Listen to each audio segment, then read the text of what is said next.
to the Big Blue Crew Sports Network.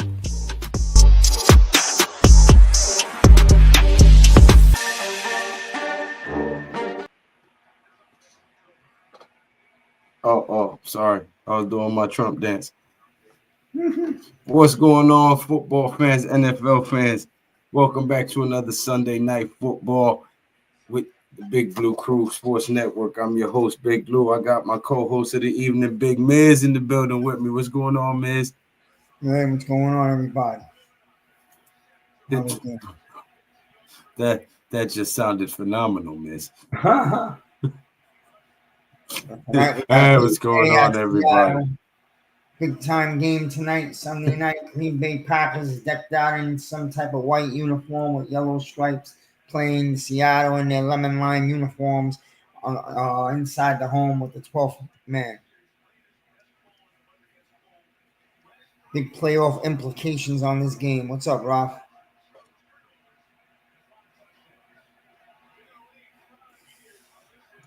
Oh, definite playoff implications.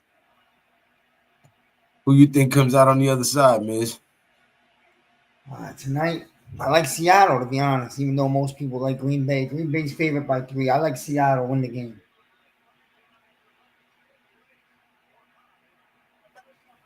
Should be close game. Right. You looking at a personal foul already? Yes, sir. Looks like I would say it's probably it's roughing. All right, I was gonna say it would be against the offense, against the defense. Roughing. Yeah, personal foul, roughing the quarterback, number 27. Yes, sir. Yeah, he put a hit on Love from the back. So Pause. yeah. So he hit Love from the back. Yeah. Yeah, man, nice flat. Pause. Well, must be nice to have a winning team. All right, the highlighters of the Seattle Seahawks. Yes, sir. Quick pitch to the Green Bay Packers. I don't know. Them outfits look weird for the Packers. Yeah, something different. I love shovel pass to Jake off the middle. Pick up with about 1. We got third down coming up. Okay, man. Yeah.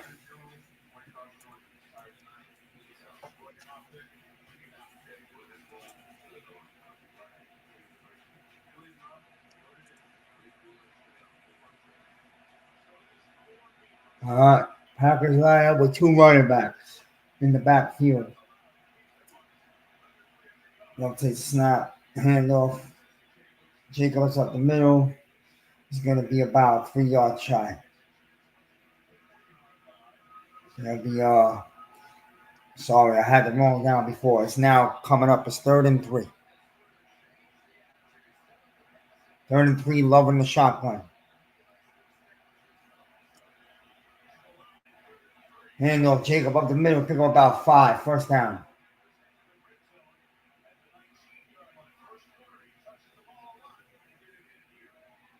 Packers moving the ball up the field. Green Bay running the ball, yeah. Running the ball. How about that? I remember when I used to see that in my backyard once upon a time. Yeah. Oh. Not lately, huh? No. I formation. Jacob, shovel pass to Jacobs down the right side. He takes it to the 10-yard line. It'll be 3rd and 1. Yeah, Jacobs, his first drive, they're showcasing Jacobs, pounding the rock. Sending a little message early here.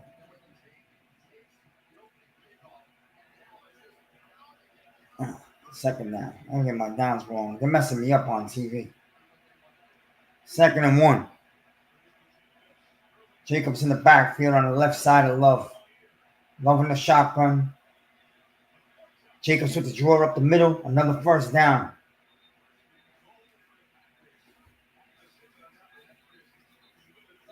Okay, here. Don't everybody in the chat talk too fast. Right. What's going on here? All right, Packers are going to come out the huddle. First and goal. Ball on the 6-yard line. Hell of an opening drive. Gotta stick it in there, I guess. Well, pause. Yeah. Fake for end real. around. Jordan Jacobs up the middle. Nice play. Nothing. Maybe a yard.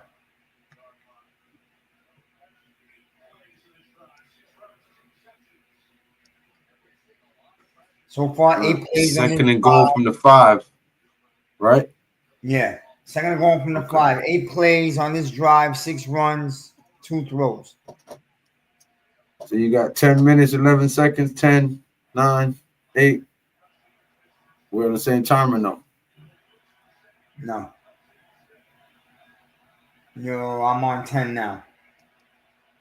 All right. Well, he runs forward and will be stopped short at the 1-yard line. Jordan Love.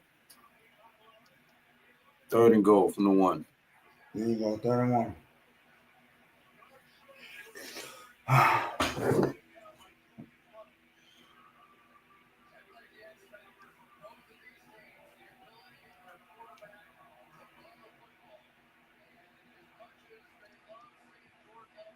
Oh, boy.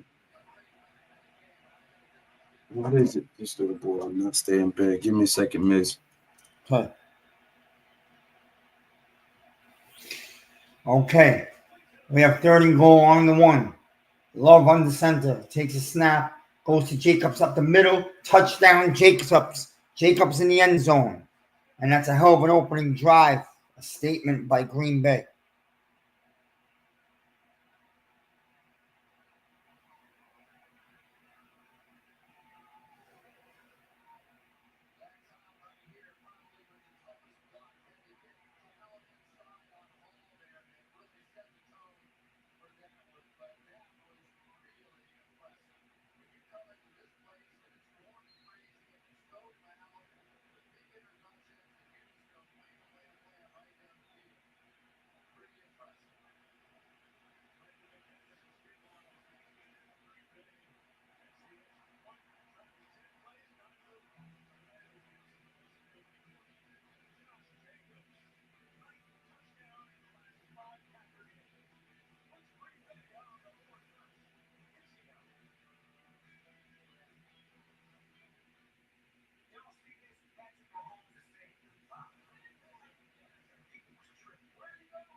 All right. Well, we have 7-0 Green Bay. Seattle's going to get the football. It's early in the game still.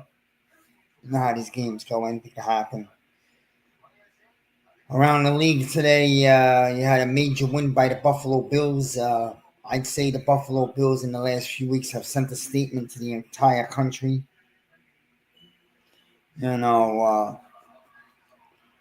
Right now you could probably say the Bills are the best team in football for now. We'll see what happens. Josh Allen is definitely the MVP of the league. Washington pulled the game out of the skin of their teeth. They barely survived 2019 against the Saints. Kansas City won again. They handled business in Cleveland. I believe it was 21-7. Keep going around the league. Texans had a pretty valuable win for their run, 20-12 over the Dolphins. And the Eagles beat up on a Pittsburgh team, a very good Pittsburgh team. And the Eagles are showing right now with 10 wins in a row that they are a team to be reckoned with. And the Cowboys are hanging around 500 as they went to Carolina and handled their business. On Thursday night, I would say the Niners season came to an end. They're not been the same team this year, and injuries have hurt them also. And we got this big game here. Arizona, it keeps chugging along with a big win at home this afternoon. And shockingly, the Chargers got abused by Tampa. I mean, I think Tampa hung a 40 spot on them in LA, and that was kind of surprising. Chargers showing me they're not ready for big boy football yet.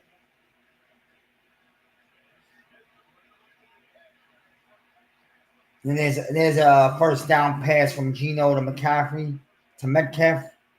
Pickup of about 20, first down. Tomorrow night, you got the Bears and the Vikings in a divisional battle in the Norris division. And you'll have Atlanta traveling to Vegas to play the Raiders. Atlanta's still fighting to hang on to contending for a wild card spot. And that was Around the League by Miz.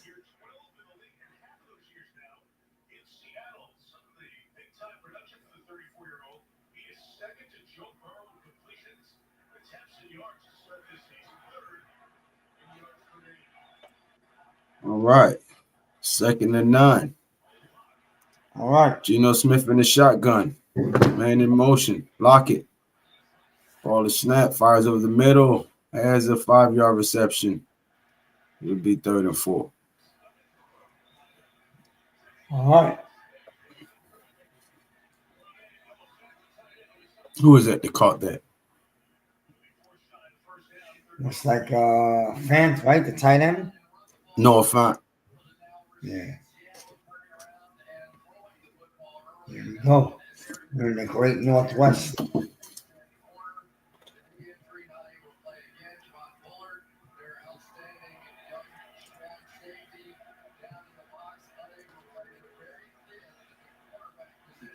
Boy, Lou Geno's in the shotgun. And he is sacked by number 56 of the Green Bay Packers. Oh, yeah. Right up the middle on a blitz. That's a linebacker. Looked like he was untouched. Yeah. Lemon lime. No, he got touched a little bit, but not enough. Pause.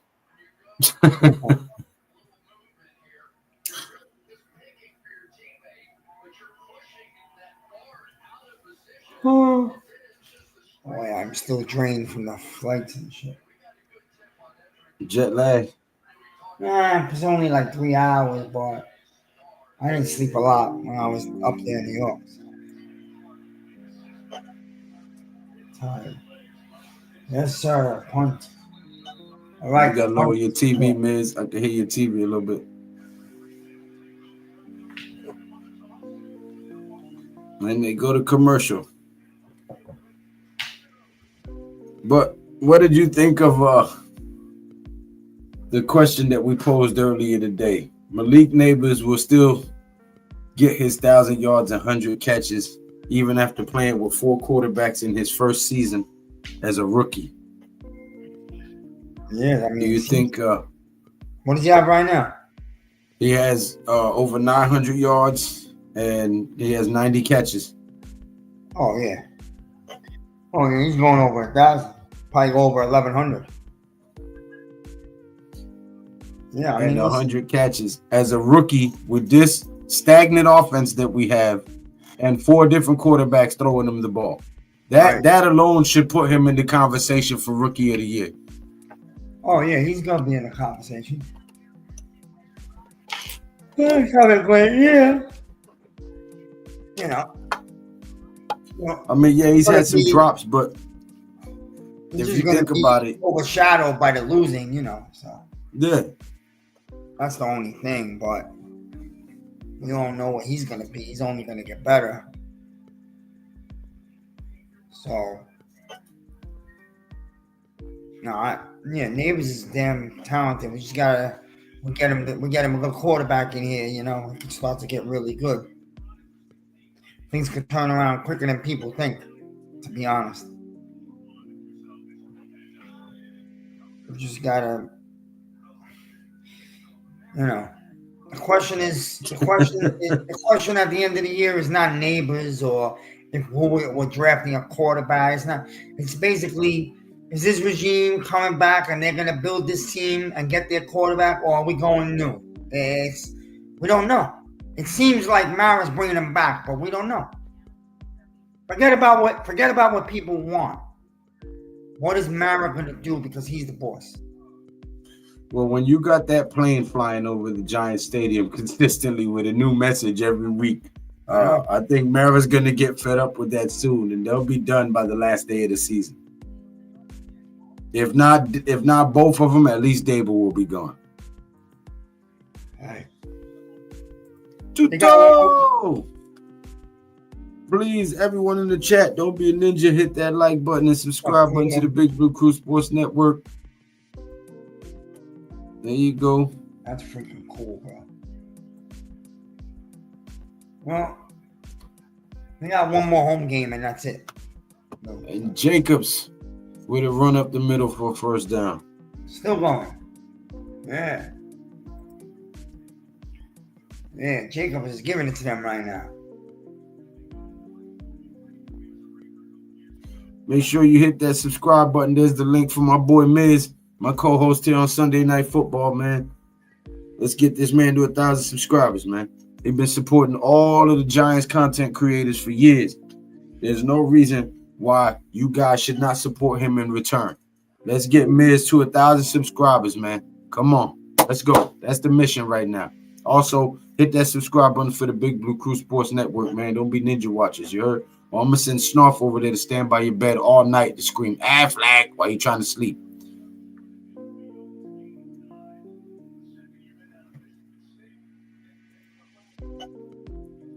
All right, 2nd and 1. Jordan Love in the shotgun. You want to call the Seattle plays, not call Green Bay? Sure. All right, Jordan Love in the shotgun. Man in motion. Ball is snapped. Handoff up the middle. And Josh Jacobs, will he make it? Looks like he was just short. Depends on where they mark it. No, they're going to give him the first.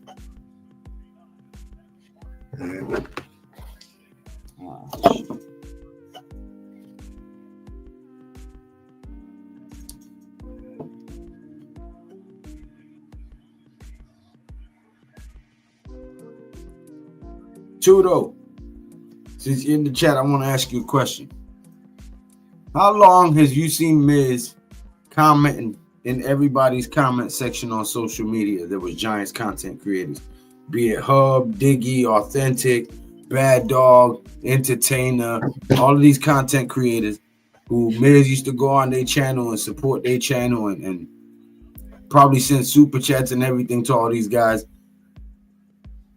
Let's get this man to 1,000 subscribers, man.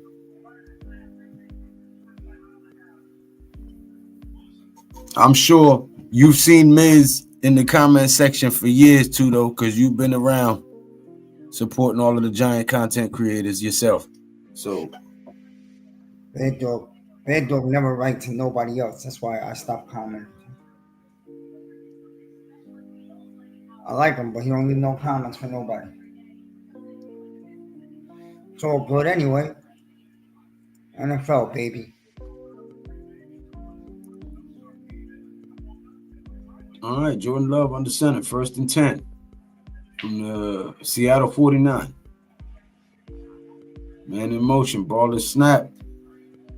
Counter to the left side, and he has a first down and more down to the 30-yard line. into Seattle territory. Jacobs.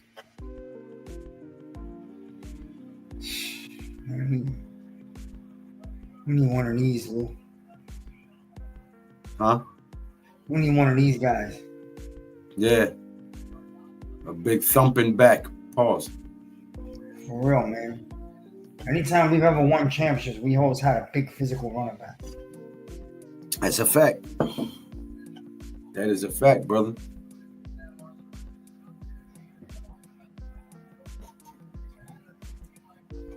Quick handoff down the right side. Finds a seam. And he will pick up about 8 on first down. So it'll be 2nd and 2 upcoming.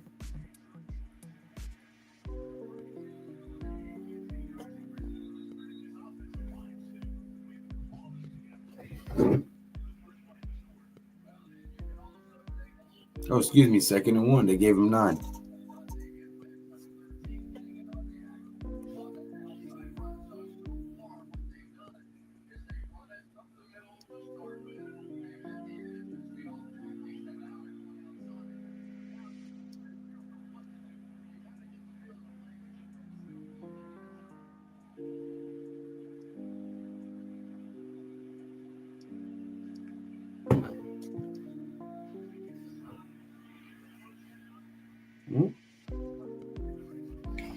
Yep.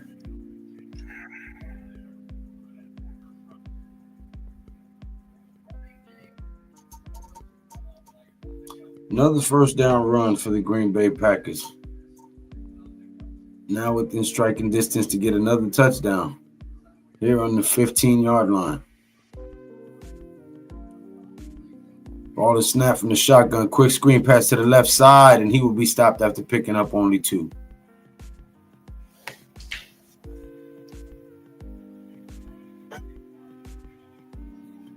Second and 8 from the 13.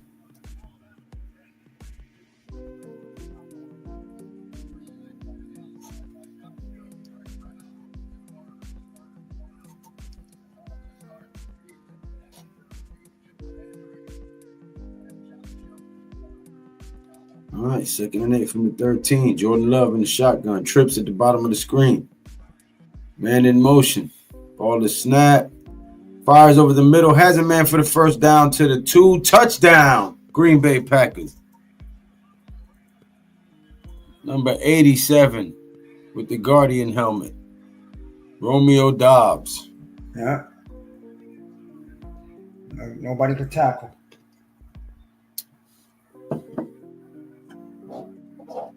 Wow. And just like that, the Green Bay Packers jump out in front with a 2-score lead, 14-0. Still here in the first quarter.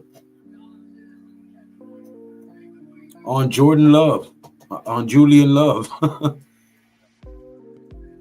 You got that touchdown on Julian Love. Carried him in the end zone, yeah. Yep.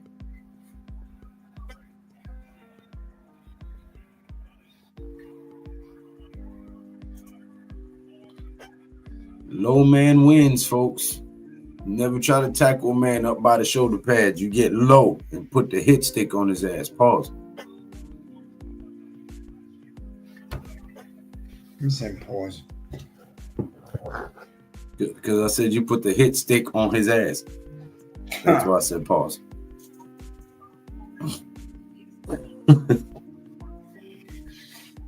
You have to understand the subtle nuances of my vernacular.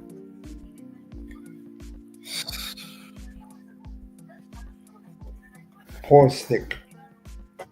Yeah, pause the stick. Right on the thick chick.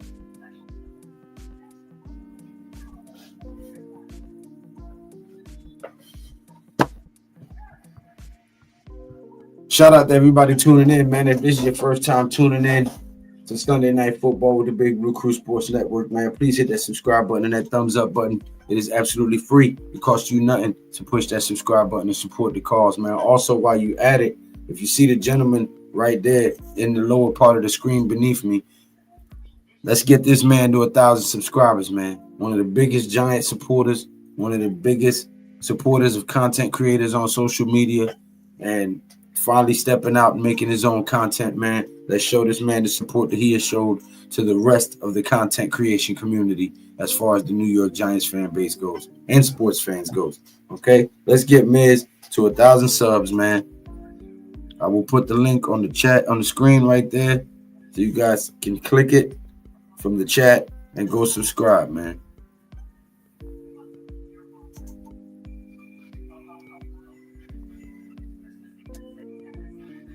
Let's raid Stevie Mizrahi, aka the Miz channel. Here is the link right there. Let's go over there and sub that man up.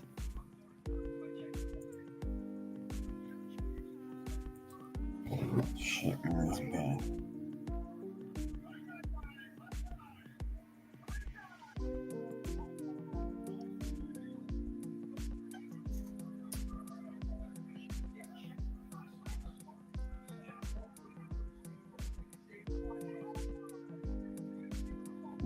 See something.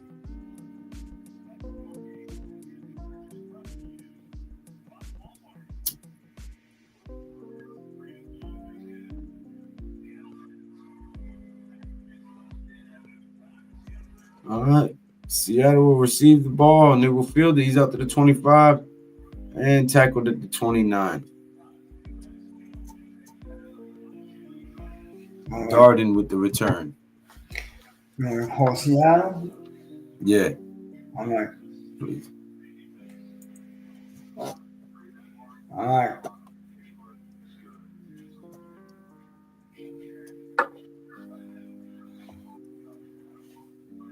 All right.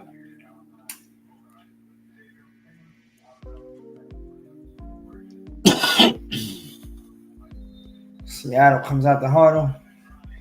Gino's in the shotgun.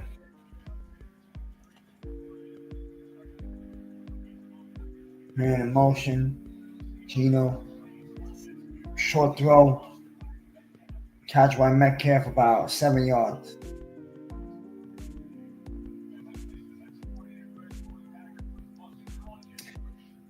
Seven-yard pass by Gino. Second down and about 3.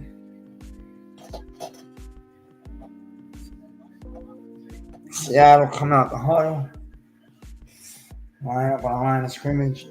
Gino on the center. I formation. Halfback. Very tight formation. Man goes in motion. South. Handoff. 26 up the middle. First down. Gain of about 5.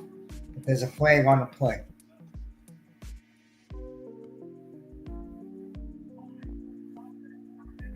Holding Seattle 51. Center. That'll be a replay of second down.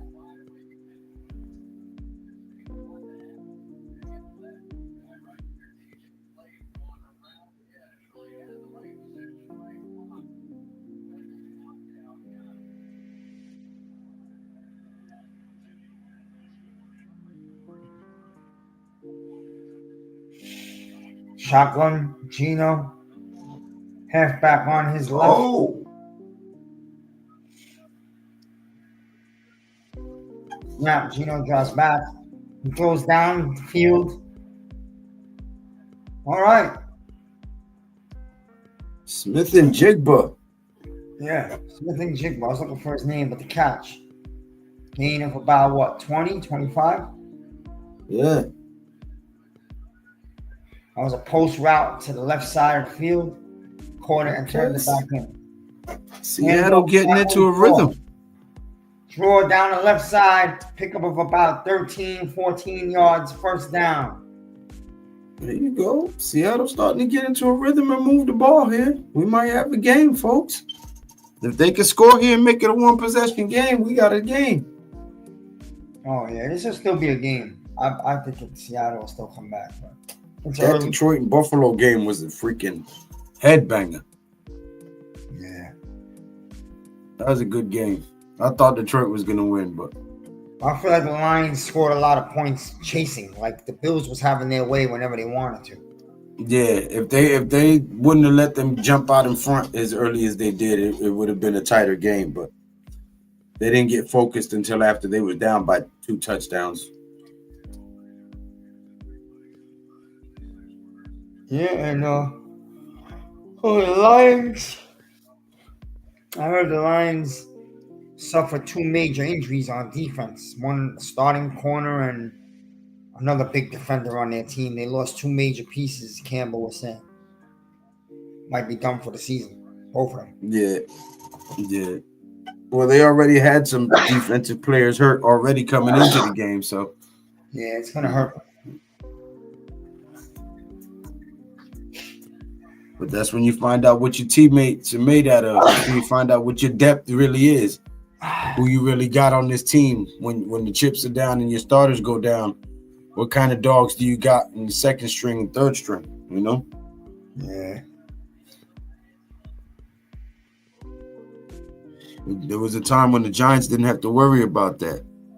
Where Strahan could take a play off and Tuck would be there. Or Tuck could play off and Osi would be there. Or Osi could take a play off and Pierre Paul was there.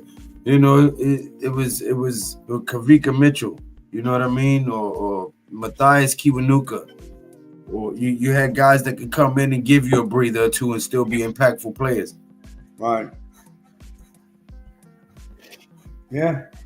I don't know if the Lions have that.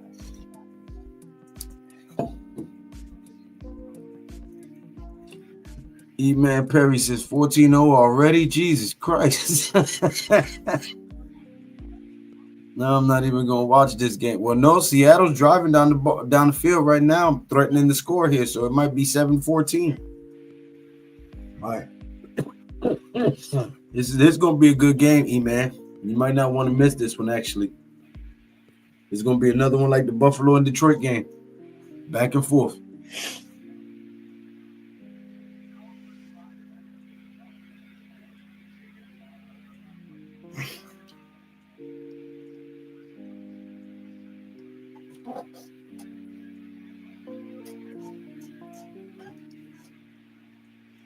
All right.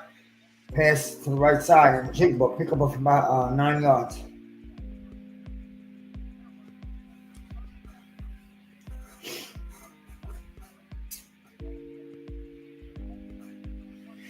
I don't feel so good, that's all.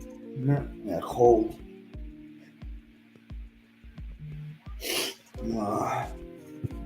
What do you want? That change in climate. Yeah. I was liking the cold. Nice, cold, crispy air. It was great.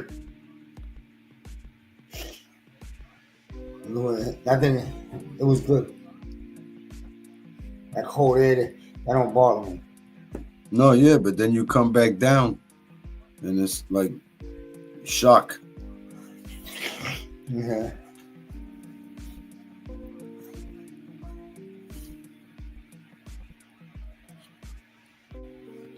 Oh.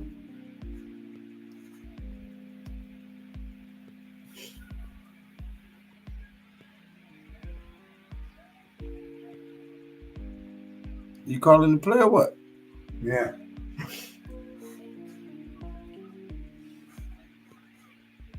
Yeah, I missed that play. All right.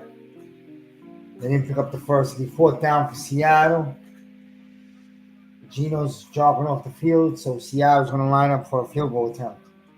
He was sacked by 52 at the line of scrimmage. Gary, yeah. The kick is up.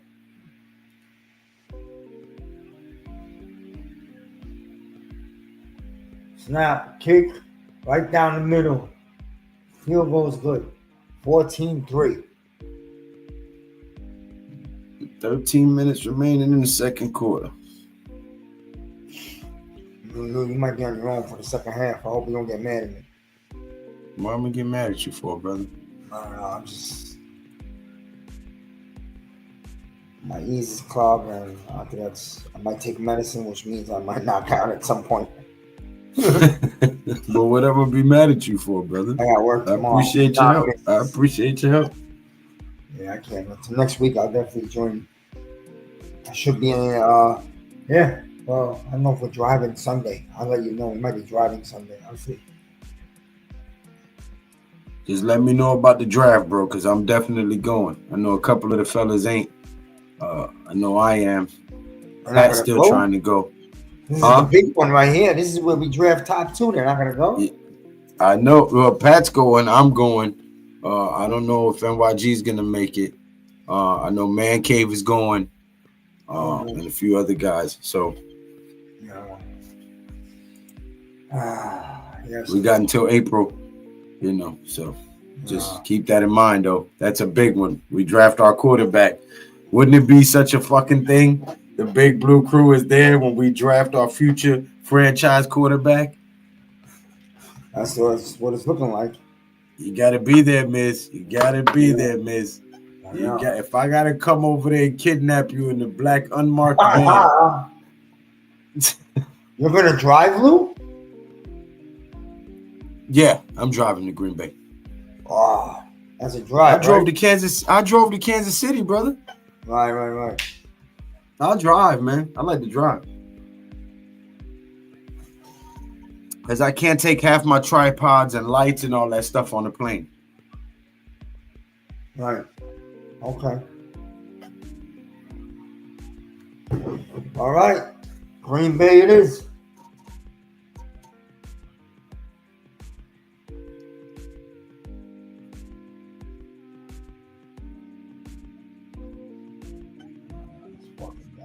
Wow, Saquon Barkley.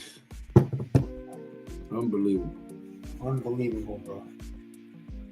He's breaking that 2,000. We both know it. What's the record? The all-time single-season rushing record? Yes.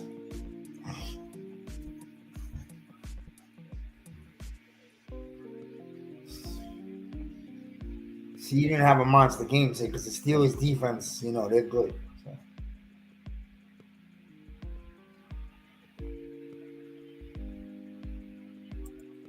Eric Dickerson, 2,105 yards, 1984.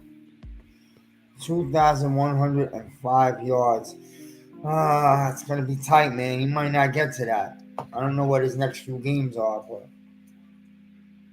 look up their remaining schedule, Lou, for the Eagles. I know they got a game with Washington still.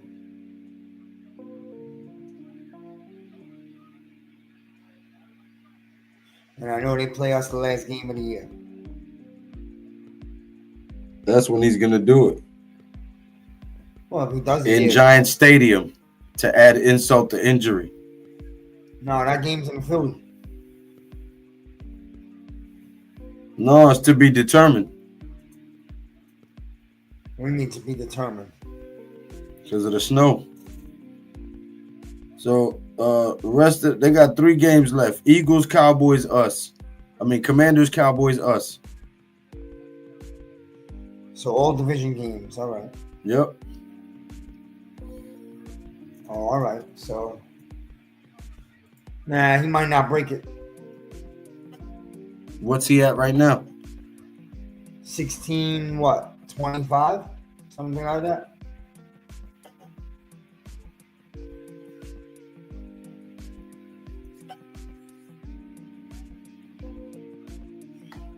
So he basically needs like 400 yards. Oh, he might. Shit, I don't know. There's only 3 games left. He's capable. He's at 16-23. Yeah, so 2105, 23. That's 8 yards. 17, 18, 19. Oh no. Oh no, he still needs fucking He needs 482 yards in the next 3 games. It's possible only because. So he would have to average 160 yards per game over the next 3 games. Yeah, but not really because. And that's just to tie it. He could have a little less versus Washington and Dallas, and then they make sure that he destroys us.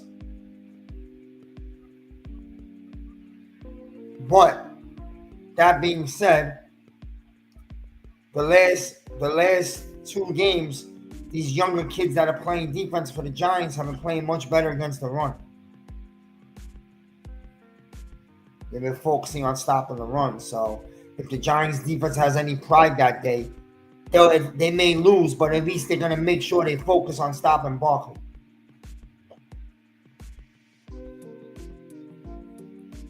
Well,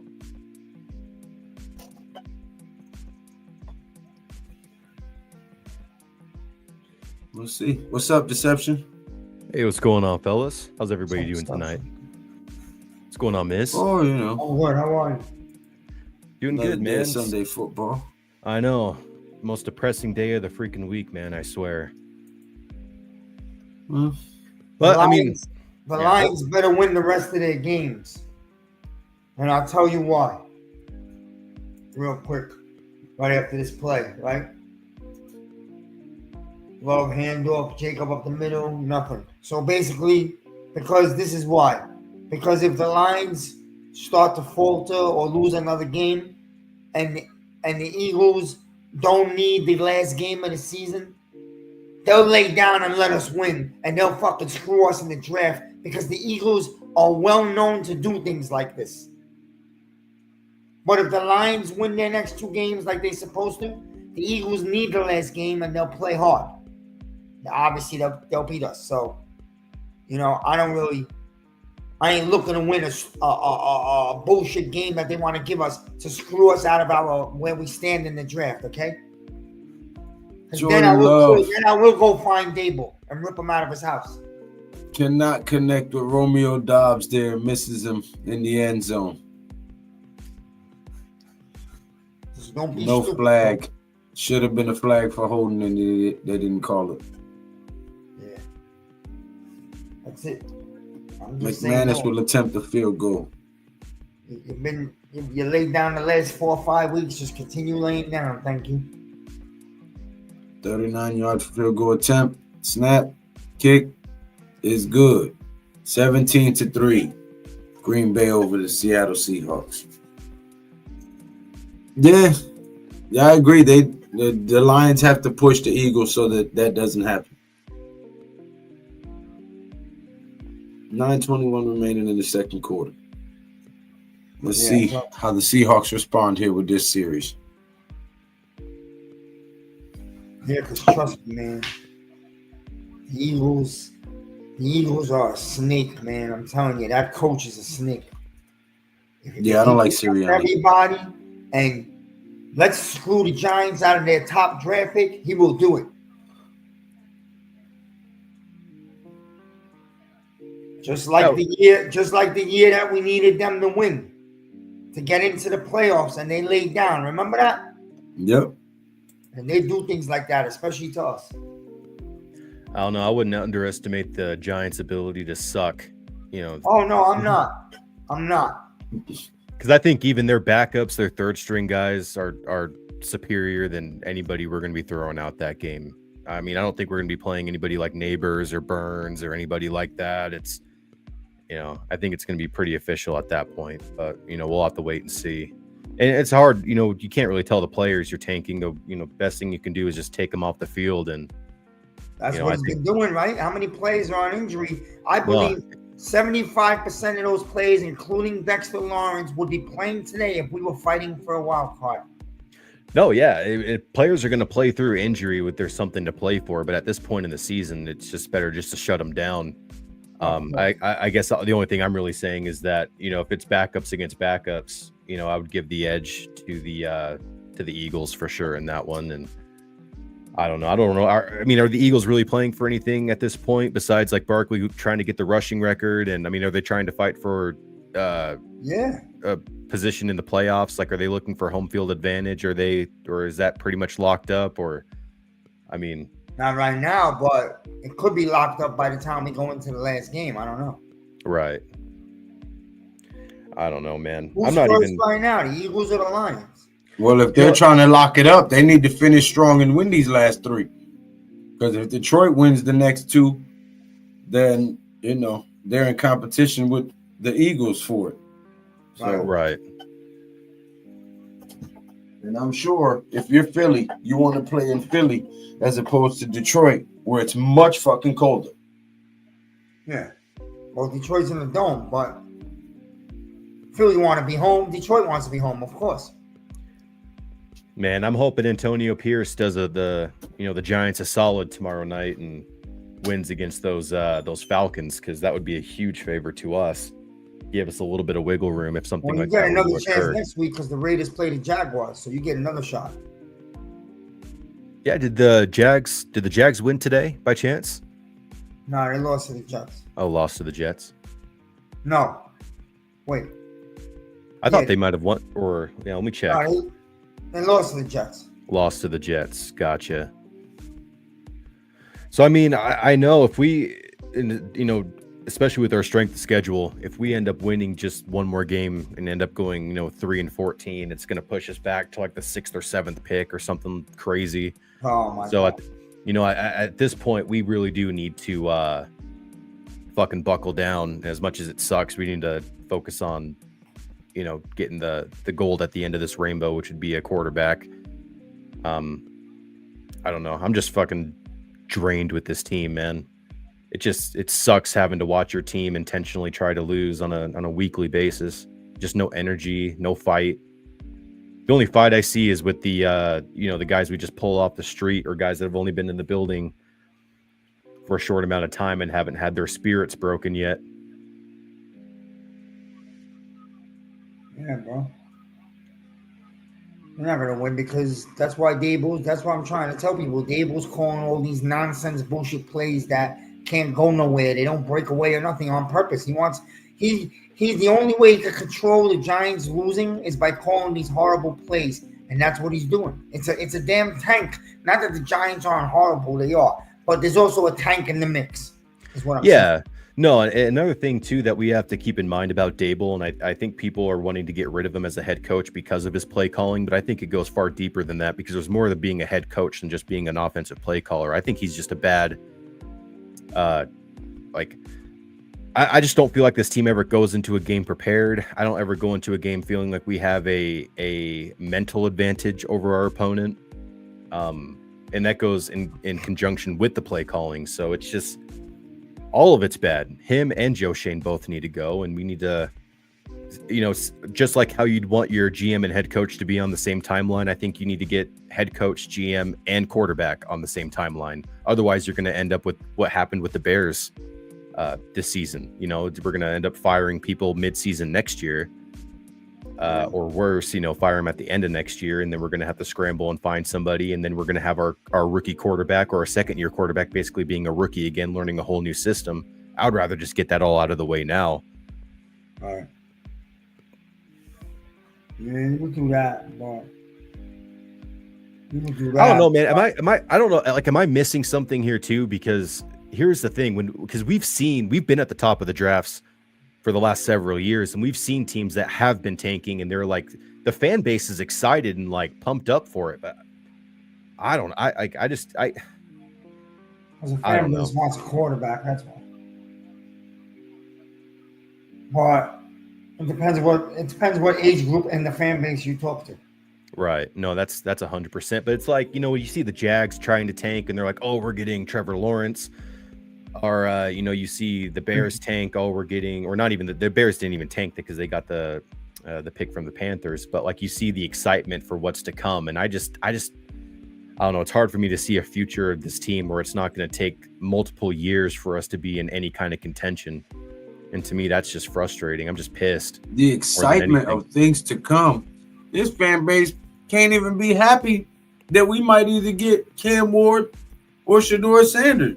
They'd rather argue about which one is the better pick, rather than just be happy that we're getting one of the motherfuckers. Well, because there's not a clear number one in this draft class. I mean, I feel like in the last few, sure, there was like a clear number one and a clear number two. In this one, it's basically 1A, 1B, depending on your preference. And so that's just causing even more division in the fan base.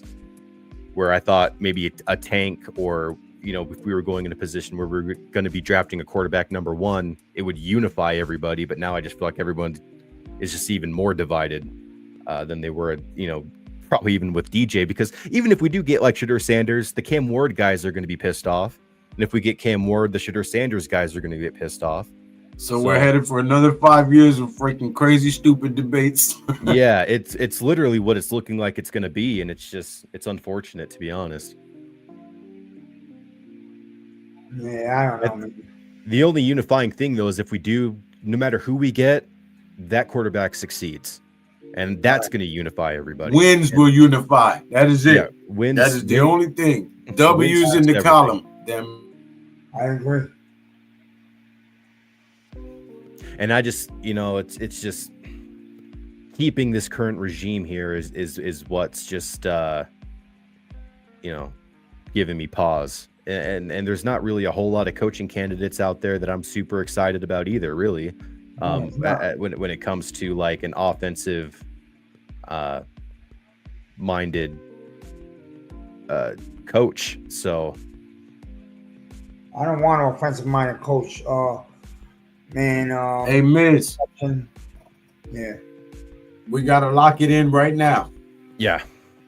The Hall of Fame game. No, you're good. The Hall of Fame game, preseason game, the first preseason game of next year is the Hall of Fame game, right?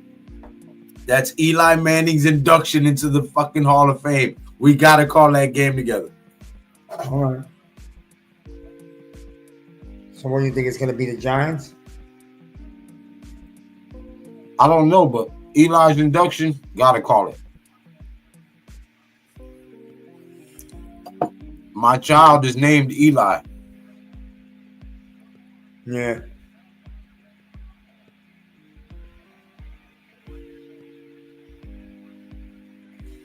I don't know, bro, because I'll tell you what, man.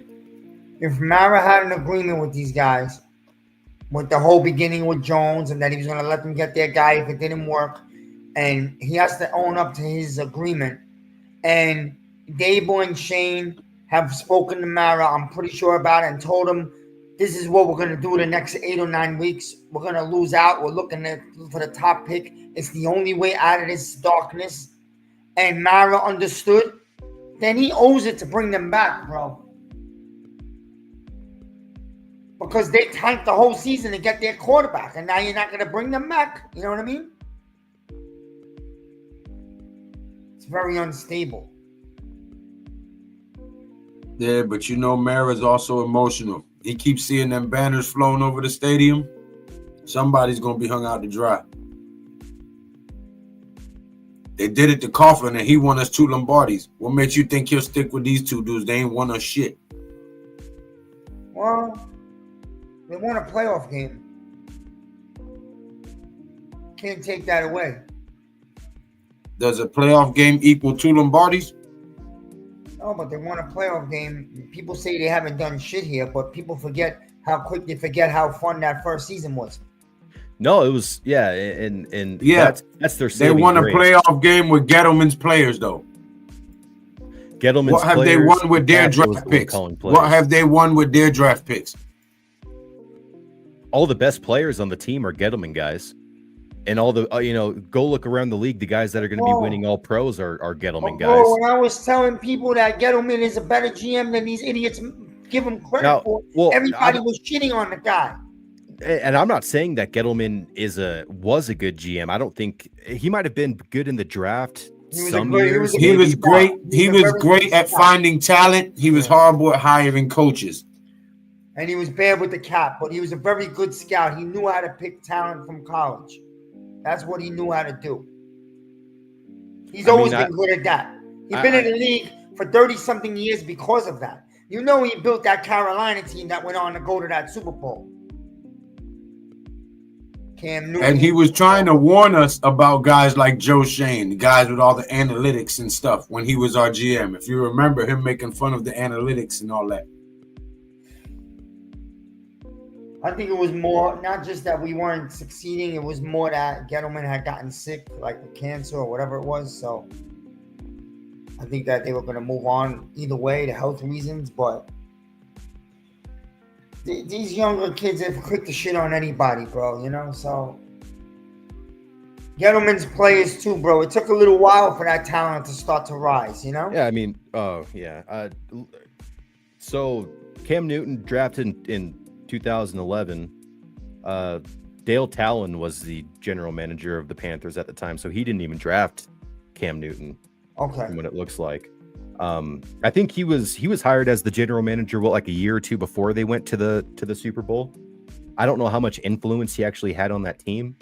I think if you take away Dave Gettleman's 2020 draft class with Andrew Thomas, Xavier McKinney, I don't know if his draft class really stand out to me really that much, but I mean, no, he drafted some players for Carolina. Trust me, some good ones. You could go back and look. I'm sure there's a list somewhere, but yeah, I'll have to do that and see what kind of influence he had. Because I mean, was he involved in the Luke Kuechly draft? Intercepted by Green Bay in the end zone, and he'll run it out to the 15. Should have taken a knee there. Gino threw it off his back foot. Yeah, Gino stepped back and threw it off his back foot for no reason, ill-advised, but I mean, you got to hand it to Gettleman, man. We had some all-pros on this team; they just weren't being developed. Like you look at, Xavier McKinney on the Green Bay Packers. He's an all-pro safety. You look at Saquon, all-pro running back. It's and you look at Will Hernandez isn't an all-pro, but he was a good. I mean, he's doing decent for the. He's a good guard. He's for good. The Cardinals. Yeah. And you look at who's the right tackle that we let go. Zeitler? No, he's now playing. He's a tackle for the I believe the Broncos currently. He was a third or fourth round pick for us within the Gettleman era. God, why can't I remember his name? BJ Hill. No, he was the defensive tackle that we let Gavin go. Tomlinson. No, I'm looking for an offensive tackle. Leonard Williams. Offense. Yeah, he didn't tackle. draft Leonard Williams, but he traded for him, and that was a good trade. So he went to the Jets and got him. And, these are all players, all these names you just named. Julian Love, like all these names you named, man. Those are all part of Gettleman. That's his nest. So Gettleman supplied the league with some Matt Peart. players. Yeah, Matt Peart is who I was thinking of. He's actually a fairly decent tackle for the Broncos. Yeah. And it's like we can't get that out of players. And it's just mind-boggling to me, man, because it's like I know these guys aren't stupid, like they're in those positions for a reason. But people don't want to give them more time. They're flying planes with banners. I get it, because we've been shit for long before these guys got here. So the fans are sick and tired of it as a whole. I get it. But when you actually think about Joe Shane and his picks, he's only basically had 2 years. You got to give guys more than 2 years. You got to give 4 or 5 years to develop. We don't do that, and we let players go because we get frustrated. And guess what? They rise as some nice cream somewhere else. That's what's been going on. The thing that might kill Joe Shane. Yeah, we've been supplying the league with players. Yeah, we're subsidizing the league with talent. And here's the thing with the whole, like, you have to wait 3 years for drafts to develop. And, we can look at Joe Shane's draft classes and be like, well, those first 2 draft classes didn't turn out very well. And when he's questioned about that in press conferences, he's like, well, look at this draft class. We have this guy and this guy and this guy. And it's like, well, first you were saying you have to wait 3 years, but now you're eager to say that this draft class worked out. And us as Giants fans, I think we should know that throughout the last few years, we're usually pretty high on our current draft classes. 1 second. Jordan Love in the shotgun. Ball is snapped. Handoff up the middle. Dobbs looking for a seam. Finds one that he'll pick up 7 yards on first down, but there's a flag. Looks like it'll be coming back for holding. Go ahead. I was just saying, like, with the 2020 draft class, we got guys like Darnay Holmes. I think we were all pretty high on him. When we originally drafted him and after his rookie season. There's a couple guys that we draft and they look good in their rookie year and then they kind of fall off throughout their contract. And I hope that's not the case with this current rookie class. Deception. We don't develop. We don't stay with the young team long enough to watch them grow together. We've been losing so many years that the media in this The And shitty off of media in middle New York again. presses people out, man. The shitty media and the fans, they pressure people out. 2-3 Pick years up is not long enough, 4. bro. Yeah, no, and here, I'll let you call this one. Oh, it looks like flag's called. Yep, second and 12, ball is snapped, then there's another Yo, flag. Jesus even Christ. 5 years is not long enough. It's not way too long because if you remember the Giants when they were building the team that won 2 Super Bowls, Strahan, Tuma, Tiki, these guys were on the Giants for a decade before they started winning, brother. Yeah, I'll want to get your opinion on this, Miz. Like every year, I feel like I always hear that the Giants have one of the youngest rosters in the league, and I feel like the reason for that is we're letting our veterans walk out the door, guys that stay throughout their rookie contracts, and then we try to subsidize them through the draft, and replace for players cheap, through the draft, and it never works. And so our team is staying young, and then we're basically developing players, and then letting them go to our division rivals, letting them go throughout the league, right? And it just. We're always a young team. It's second not like and 12. Jordan Love in the shotgun from their own 10. And another flag. Jesus Christ. Fires it deep down the middle. Caught for the first down if the flag is on the defense. Yeah, it's just we're always a young team, and like I was saying, the reason is we're just letting these guys. Looks like lead. It was a free play for offsides. Yep, first down. That was a smart play by Love. Bro, Ingram, bro. We didn't know how to use him. Everybody got fed up with him because he dropped the ball that cost us a game versus the Eagles. He goes to Jacksonville. He's a monster. I think it was because I don't think it had anything to do with the Giants. I think it had everything to do with the pressure from the fan base. Every time he would drop a ball, he was getting booed. Back to the bench, and that fucks with you, man. So like a change of scenery is definitely needed in a situation. But it wasn't that it wasn't only that he kept dropping the ball. He kept popping them bitches up like he was setting somebody up for a spike in volleyball. Yeah, like that shit was crazy, bro. I was like, damn, at least if you're gonna drop it, drop it. Don't fucking pop it up so somebody else can get it. You fucking dipshit. Yeah, I mean these dudes are like clapping at the ball. They're not. Just improper technique. I feel like the Giants see the ball into your hand. See the ball into your hand. Eye-hand coordination. Watch the ball into the diamond. Like what the? You know what, bro? Giants gotta stick with their players for a bunch of years, adding, and I'm sorry, this may not be the regime. I don't know. But if we keep changing regimes every 2-3 years, we're going to keep on doing this shit and never get good. I agree, but that regime has to show us something to give them hope for after 3 seasons. Yeah, and that's this regime gave us a spark the first season, and then it's regressed bad last year and worse this year. So it's you're supposed to be trending upward, not trending downward. Right. And their trajectory is going downward. And the players have even given up on them. They want their quarterback, and the only way to make sure it happens is if they lose these games.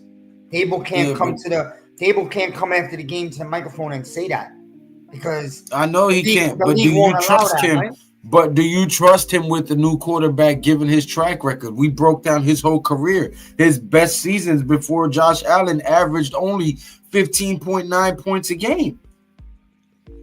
I don't know. That's the thing. I'm torn. And then he got with Josh Allen and he hired Ken Dorsey and he had 2.5 seasons where he looked good. The rest of his fucking track record as an OC is 15.9, 14.2, 11.6 points per game. I agree he's not an OC. But if you runs his quarterbacks into the fucking ground. Runs his quarterbacks 125 times a season. Sorry, go ahead, man. No, I was just gonna say if you bring in if they get what's his name? If they get Cam Ward and he's coming with the Miami Hurricanes offensive coordinator, like they're saying, and Dable goes back to just being only a head coach, maybe we'll see something different. I don't know. I don't think that Dable's going to relinquish control over the offense. I doubt that we would see him bring in an offensive coordinator that's actually going to call plays. Well, he's not a good play caller. I mean, he's not, but I just think he's too proud to. Yeah, I think he's too proud to relinquish that aspect. He'd be too proud in the unemployment line. Right. And that's the other thing, bro. Okay, we get rid of these guys. Yo, there ain't a big list of head coaches, and one big one just went to North Carolina. So that's a big piece off the table. That I don't care what anybody says. Oh, he's old. He's this. No. He was definitely one of the pieces on everybody's mind that was a good chance he would come to the Giants. You got to look at the bigger picture, Miz. Bill Belichick has a stake in the NIL. Okay, North Carolina is a predominantly basketball program. They're trying to get some of these teams out of the Big 12 and all of that stuff. So who better than the guy who has built proven programs than Bill Belichick to come over there and build a football program that's respectable enough for the NIL to go in there and him to make some money over there. You know what I'm saying? Because they're mainly a basketball program at UNC. Yeah, but he ain't gonna. I'll bet you he's not staying there more than one season because he had put it out in his contract with them. He already put it out after 1 year. Quick screen pass to Green Bay, and he'll fight for 4 yards. But he's gonna build that program out there. He's the GM and the damn coach. I know he probably will, but he did put it out after one season. Why'd he do that? Because he still wants to. Remember what he did with the Cleveland Browns before they sold him to Baltimore. Yeah, I always said that. He built that defense, that team. He made them the Ravens. I said that too. Super Bowl. Nobody ever talks about that. It's crazy. That's why Deion got that kid to leave schools and commit to over there. He's not leaving. I don't think Deion's coming to the NFL to coach. No, he's not. He's staying in Colorado. I don't think his son wants that. His son wants to make his own path. He don't want to win a championship with his father as coach. He wants to go out there and make his own legend and his own legacy. Yeah. And his father may slightly want him to go to the Raiders because of Brady. But I'll tell you this, Shedeur Sanders, the inside, I could tell he wants to go to the Giants. Yeah. He wants the New York. He wants the big market. I kind of know the pulse of the Big Blue Crew's thoughts on the quarterback situation, and I might be on the outside with this one, but I'm personally more of a Cam Ward guy than I am a Shedeur Sanders guy. I am too. I said that earlier on the stream. I said I lean more towards Cam Ward than Shedeur, but I won't be mad if we grab Shedeur. No, yeah, I'd be happy with either one of them. But if I was sitting there with the one pick, I would personally take Cam Ward over Sanders. But that's just my opinion. Cam Ward scares me. Deception. I go at it with Adam about this all the damn time, man. He's annoying. There's things about Cam Ward. Now I hope I'm wrong. Somebody show me that I'm wrong. He looks like an unconventional park quarterback, and I don't like that. Why do I say that? He'll run left and turn his body and throw right. He'll throw these funny-looking throws that he thinks he could get the ball to anybody. In college, that's beautiful, but that doesn't work in the NFL. Now, prove me wrong. Show me that I'm wrong. Maybe I'm wrong. Yeah, he does seem to be one of those quarterbacks that thrives out of structure. Right. There you go. And that can give people. Stafford pulls it off. Mahomes pulls it off. Josh Allen pulls it off. Why can't Cam Ward? Oh, show me. Some players are more comfortable in the chaos and can't really thrive in structure. But I feel like if we are keeping Dable, I feel like that's the kind of quarterback that would thrive with Dable. Yep, is Cam Ward. I agree. He wants that type of funny looking, like I could throw with my body twisted this way and still hit you and have a sick arm and all. I get it. Man, 1st and goal with 4 seconds left in the half. Green Bay threatening to score again. But Shedeur, this is turned into an ass whooping. Shedeur fits more the Giants' history. Pocket passing guy. Over the top thrower. You know what I'm saying? No, I like the skill set. Neither of them is the guy I wanted. The guy I wanted is not coming out. Nussmeier. That's who I wanted. Well, for his sake, I'm happy he's not coming. All right, out. They just showed it. The Lions have clinched the berth, and the Eagles have right now. The Lions are first, and the Eagles are second. Right. So if the Lions keep winning, they apply pressure, then the Giants have a chance of losing to the Eagles in the last game of the season. Let's hope the Eagles actually have something to play for the last game, or maybe like a home playoff. I hope so. Because I mean, we don't need to be number one. Honestly, we just need to be one of the top two. So, right, we need to be 2 though. You want to be 2 rather than 1? No, but we need to at least be 2, like you just said. Oh yeah. If we ever snuck a 1 or 2, no lower than 2 is what he meant. Yeah.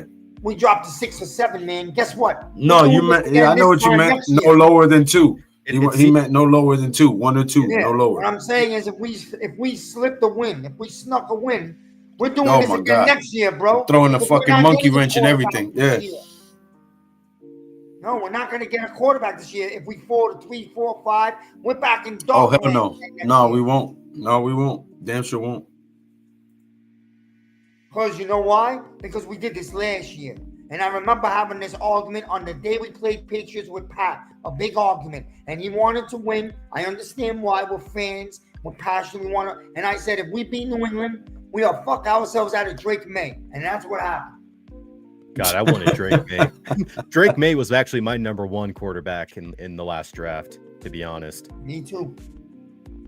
But like I said, I do want Cam Ward, not that much more over Shadur Sanders. But if I was a betting man, I feel like the Giants are going to draft Shadur Sanders. I feel like that's their guy.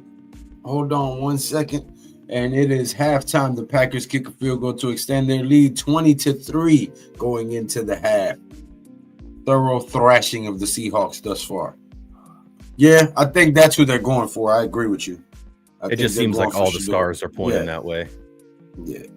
But I mean, I can't be mad. Listen, if you get Shador and Malik Williams here, and you can get Andrew Thomas back healthy and fix this O-line, now you got a real fucking problem.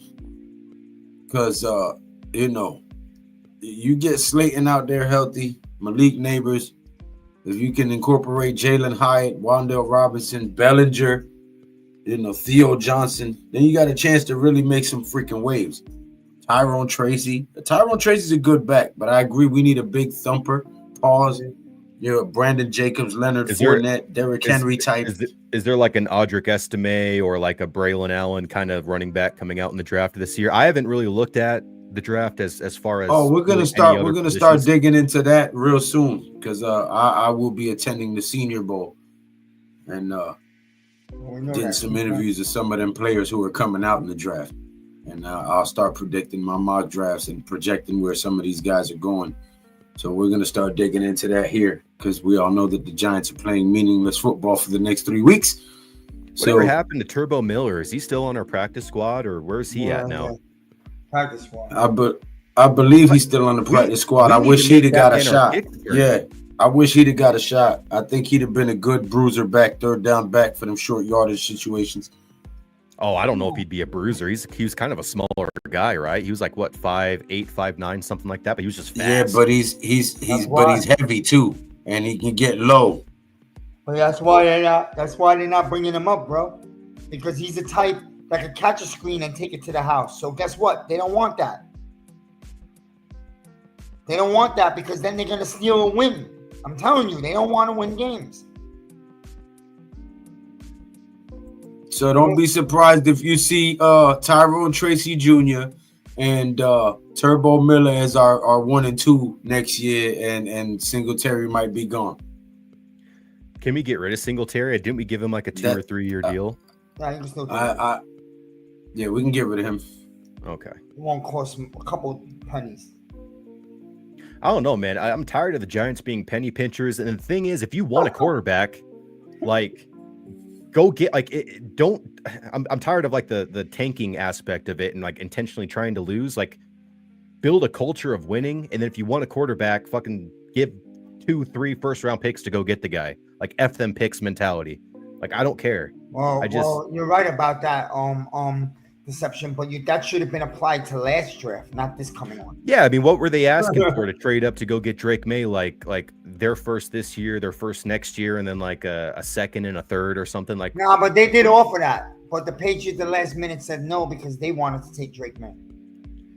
So they got scared. You see what I'm saying? Yeah, I thought on the phone though when he was talking to the Patriots general manager, they were like, it has to be something that like blows our socks off or something. And it's like, oh well, what if I throw in this? And they're like, it'd have to be a little bit more. And he's like, yeah, that's a little too rich for us. But I don't know if it's when it comes to the quarterback. They wanted 3 1s, and I would have given him 3 1s. Yeah, but just to what? To go up 2 spots, bro.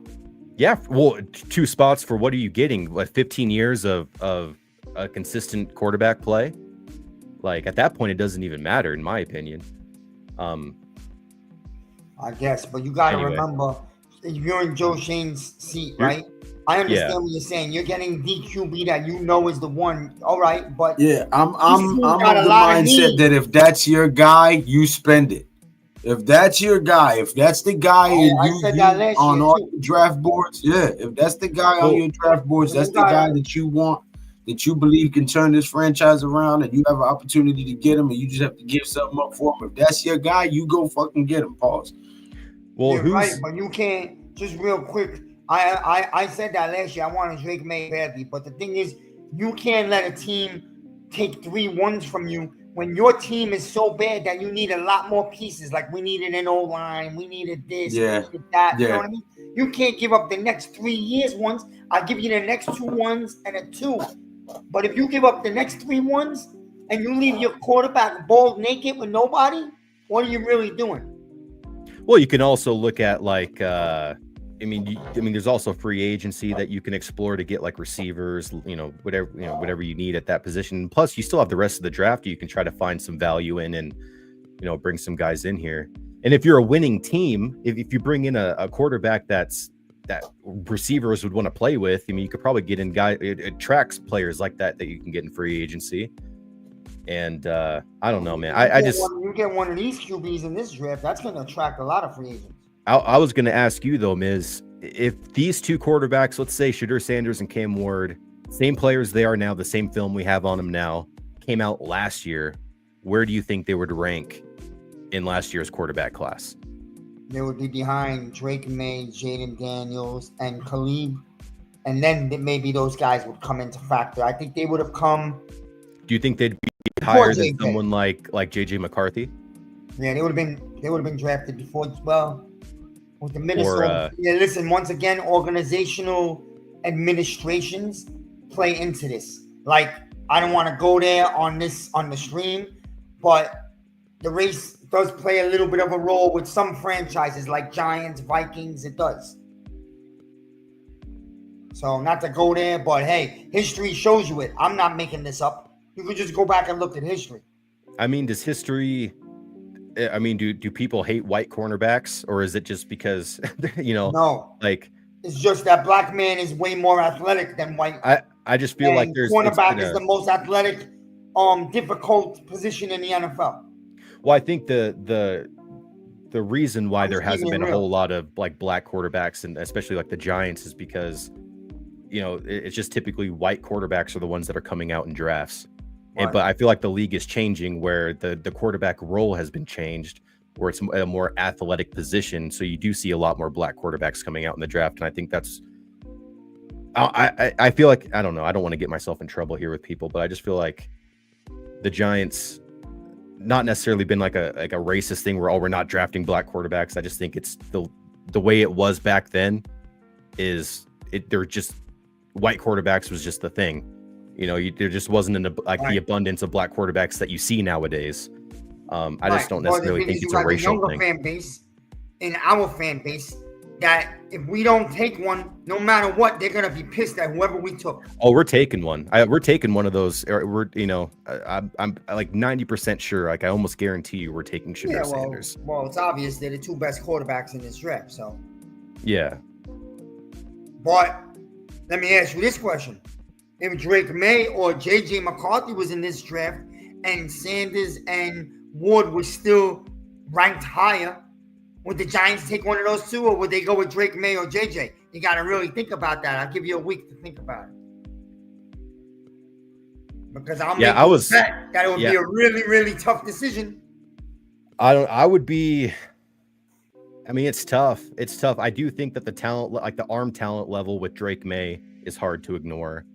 I think the improvisation of, Caleb Williams is isn't white, so I can't really throw him in there. But I think the Giants would have drafted Drake or Caleb Williams last year if they were in a position to do that. I don't think so. You don't think so? Joe Shane basically said he would. Why he wouldn't?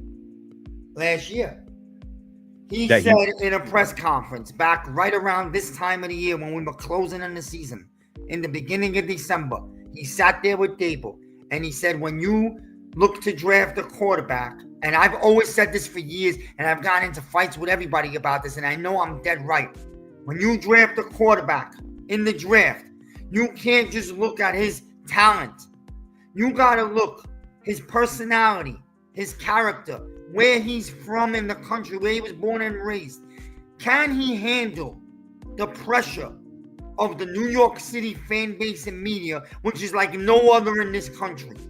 Because if he can't handle it and he doesn't match the intensity and personality of the New York City, New Jersey metro area, he's going to fail. Joe Shane said that. I was saying that long before him. And you know what he was talking about? He was talking about Cleveland. Without saying his name. You're saying he needs to match the energy of the city? And if you're emotional, like Khalid showed last year, he was overly emotional in those college games. If you do some things like paint your nails or cry hugging your mom in the first row because you lost the football game like he did, that shit would never go in New York. You'll get eaten apart because you're coming to a horrible Giants. Oh, they will shred the shit out of you. Yeah, no, and I agree with stuff like that, but if you're trying to say that they weren't trying to trade up for, like, they wouldn't necessarily draft a black quarterback. I mean, I think in Hard Knocks they were showing that they were willing to trade up for Jaden Daniels, but Washington wasn't going to give them their quarterback because they were pretty set on that. And I think Drake May was their second option, which they were trying to trade up for. No, don't get me wrong. They're going to get one right here because let me be honest with you. It's time for the Giants to change that narrative. They're probably still stuck more in the old school ways than any organization in football. So it might be a good thing to jump into 2024. You know what I mean? Yeah, I agree. I'm looking forward to them drafting, for this draft. And if they do end up getting one of those two quarterbacks and it ends up being a black quarterback, I hope that ends the narrative. Because I don't know. I just don't feel like John Mara specifically. We're going to switch gears here because that's not going to end the narrative. That's not going to end the narrative. The narrative is going to be, they only did it because it was forced to, because there was the only top two quarterbacks there. So I don't even want to continue that conversation. Let's just switch gears. Let's just do the stats for the first half of the game. All right. Green Bay got 15 first downs. Seattle has 8. 6 passing first downs for the Packers, 4 passing first downs for the Seahawks, 7 rushing for the Packers, 2 for the Seahawks, 2 first downs from penalties for the Packers and for the Seahawks. Total yards, 235 yards for the Packers, 115 total yards for the Seahawks in the first half. Yards per play average was 7.6 for the Green Bay Packers, 5.2 for the Seahawks. And Jordan Love is 12 of 13. Oh, excuse me. Geno Smith is 11 of 13. This is not the one I was looking for. Box score. There we go. Geno Smith, 11 of 13, 100 yards, 1 interception. Jordan Love, 12 of 13 with 142 passing yards and 1 touchdown. Josh Jacobs, 14 carries for 73 yards for the Green Bay Packers. Zach Charbonnet, 4 carries for 19 yards for the Seattle Seahawks. Kenny McIntosh with 2 carries for 6. Geno Smith carried the ball once for 5 yards himself. Jaden Reed for the Packers, 1 carry for 9 yards. Chris Brooks, 1 carry for 6 yards. And Jordan Love, 1 for 4 yards himself. And Emmanuel Wilson, 1 carry for 1 yard.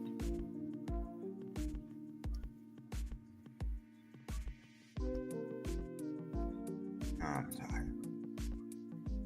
You tired, miss? I don't even talk about you tired of losing? He's tired, boss. Tired of talking about the damn Giants. Even though we're the worst, fuck the rest of the league. We're the only team that matters. That's fine.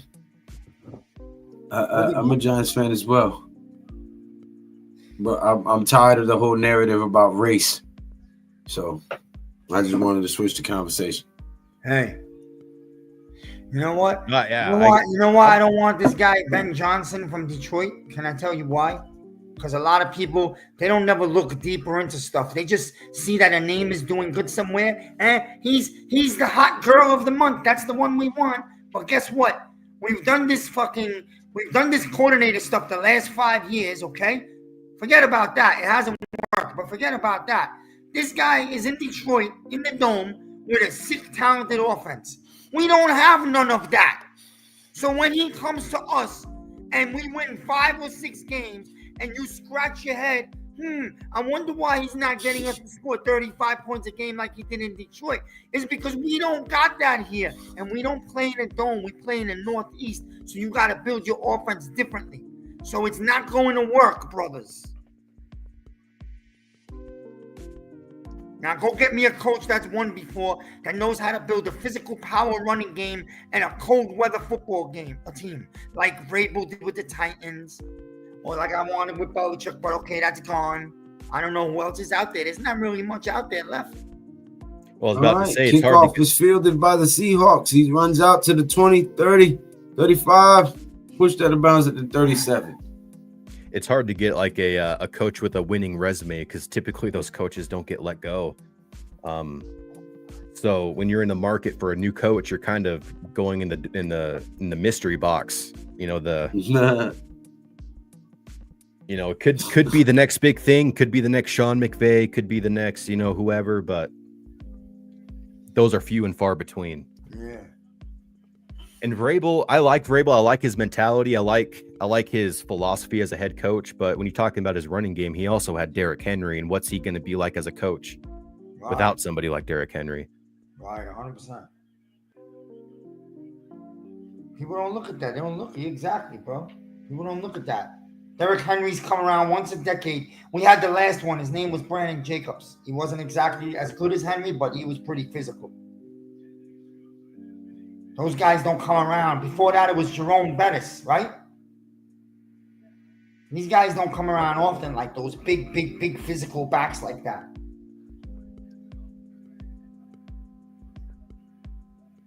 I mean, there's a lot of like big running backs that you could probably get, but not a lot of them. They play smaller than they are.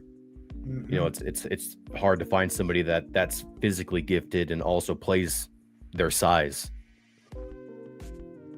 Jets might have one. They just don't know how to use him. And the kid Allen. Yeah, I mean, I'm happy with Tracy, but I did really like Braylon Allen from Wisconsin. Yeah, me and Pat were talking about him too, right?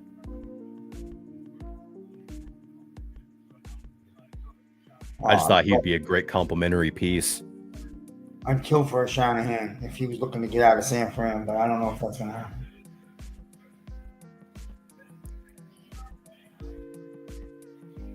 Is Pete Carroll too old to give him another go around? Because I heard he wants a coach. No, I would hire Pete Carroll in a heartbeat if he was interested in coming to the Giants. He'd be my number one candidate immediately.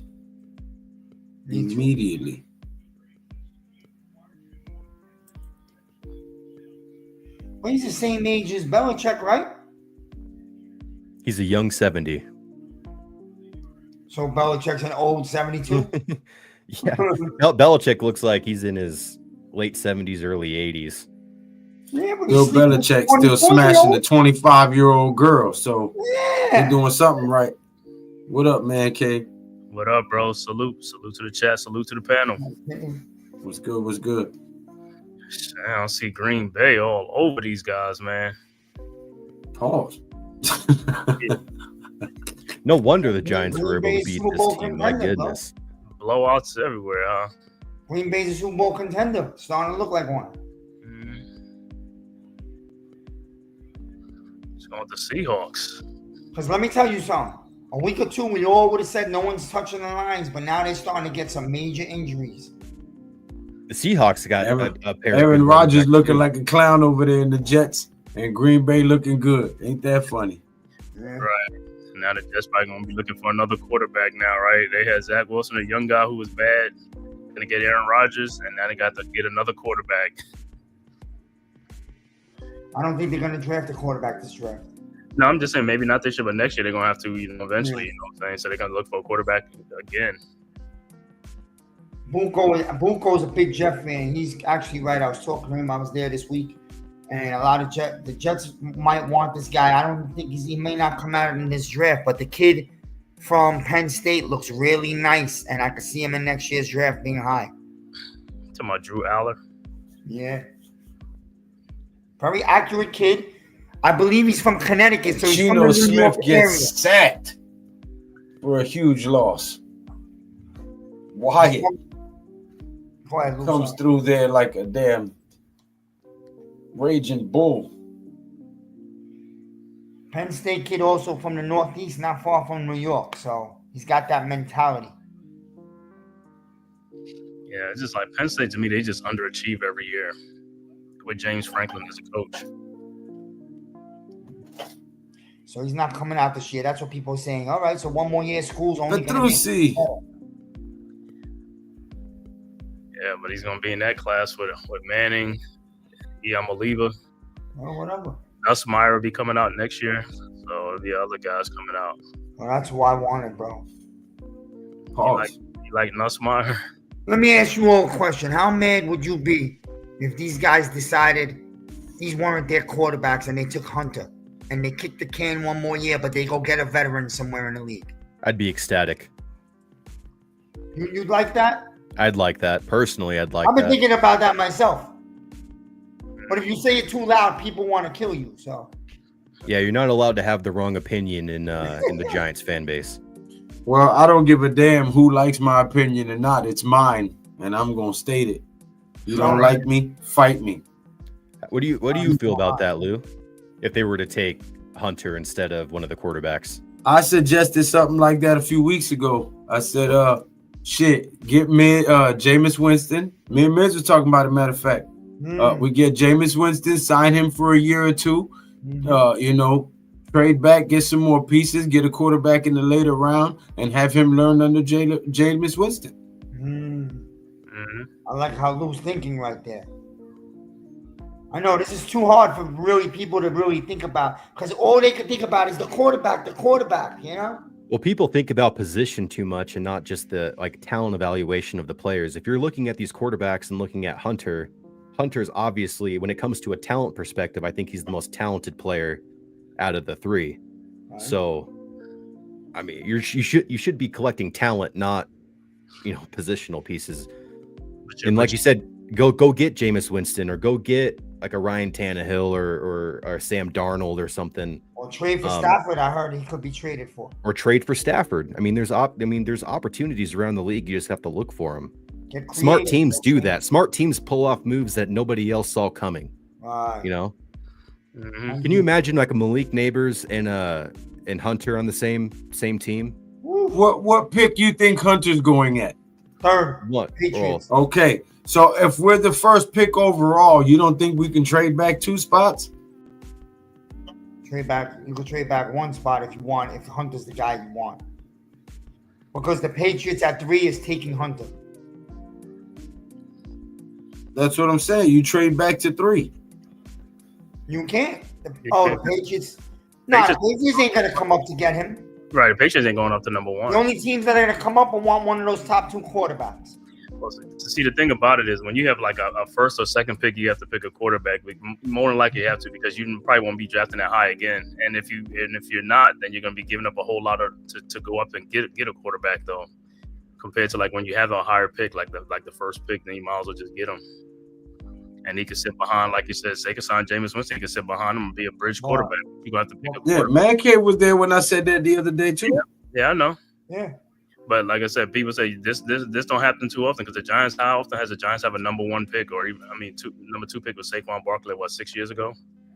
Yeah, but Cave, this is something that some young-minded people can't think about. If you got the 1 pick in the draft, like you said, and we'll never have a 1 pick again probably, but this team got a lot of deficiencies, and you trade back, and I'm not talking about 2 or 3. Let's say you go back to 5, 6, 7, whatever. Some teams are sucker and really wants Shador Sanders in the worst way, and you get yourself 2 1s, 2 2s. You could build a hell of a team. You could get the tackle from LSU, and go get Jency, the running back from Boise State. Now you're building a hell of a team.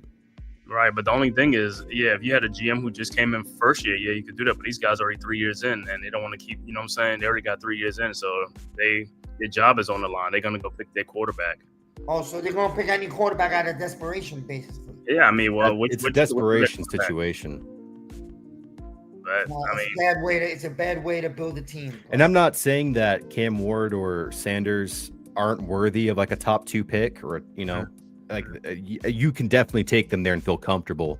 But I'm just saying, just from a pure talent standpoint, Hunter would be the way to go.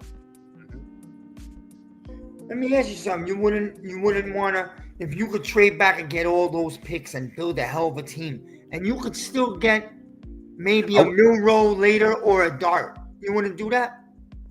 No, I would definitely see, and that's the thing too. I would feel comfortable trading back, like you were saying, like 6 or 7, something like that, and then taking like a Milroe in the second round, or even at 6 or 7, and then you can use those extra picks to build a team around him.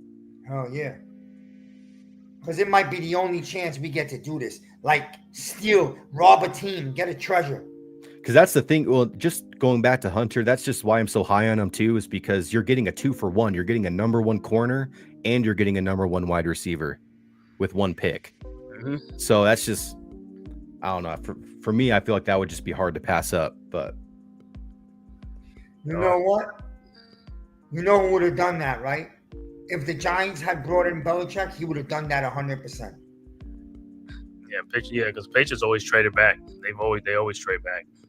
Yeah, he would have said, yo, I got 3 or 4 years here, and I need to build this team now. So I'm trading back and get myself 4 or 5 picks on that 1 pick.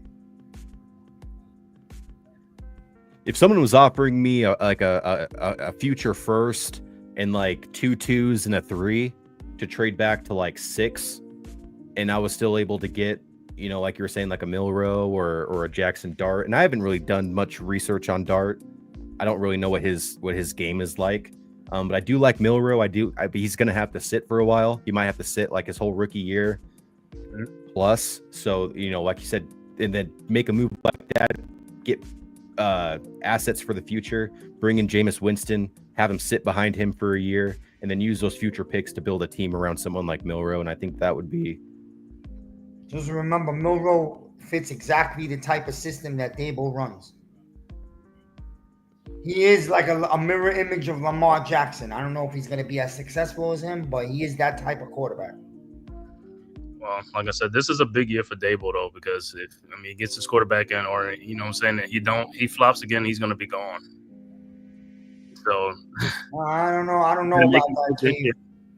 I think he will be gone if he gets his quarterback and you allow these guys to draft their quarterback. You automatically got to sign off for 2 to 3 more years. You can't say 1 year to develop a guy.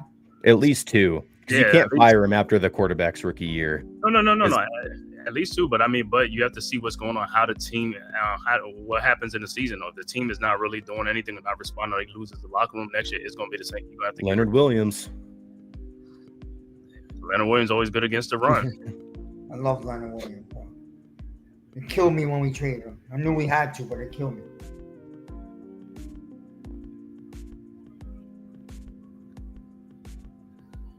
Because him and Dexter together might have been the best force in football. Talking about interior defense. There's no way in the world Shanahan's getting fired. No way in the world. If he is, the Niners are finished.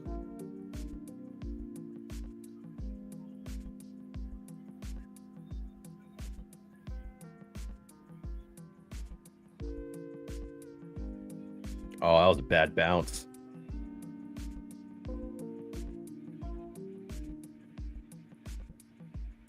The Niners had a very long window, and they couldn't win the Lombardi. But if you go all the way back to 2011, the Niners have been to 9 NFC Championship games, 3 Super Bowls. They've lost all 3, and so the window might be closing. But this year, really, they've had major injuries. Major. They've had injuries, but you got to go to other years too. They've been there and they just couldn't close the deal. Sometimes the coach can't close the deal, because Shanahan couldn't close the deal with the Falcons either. He was He was the offensive coordinator when he was up 28-3 over the Patriots, and they came back and beat him. Right, I remember that. Because he fell in love with passing the ball instead of running the ball. You know what I'm saying? To shorten the game. Right.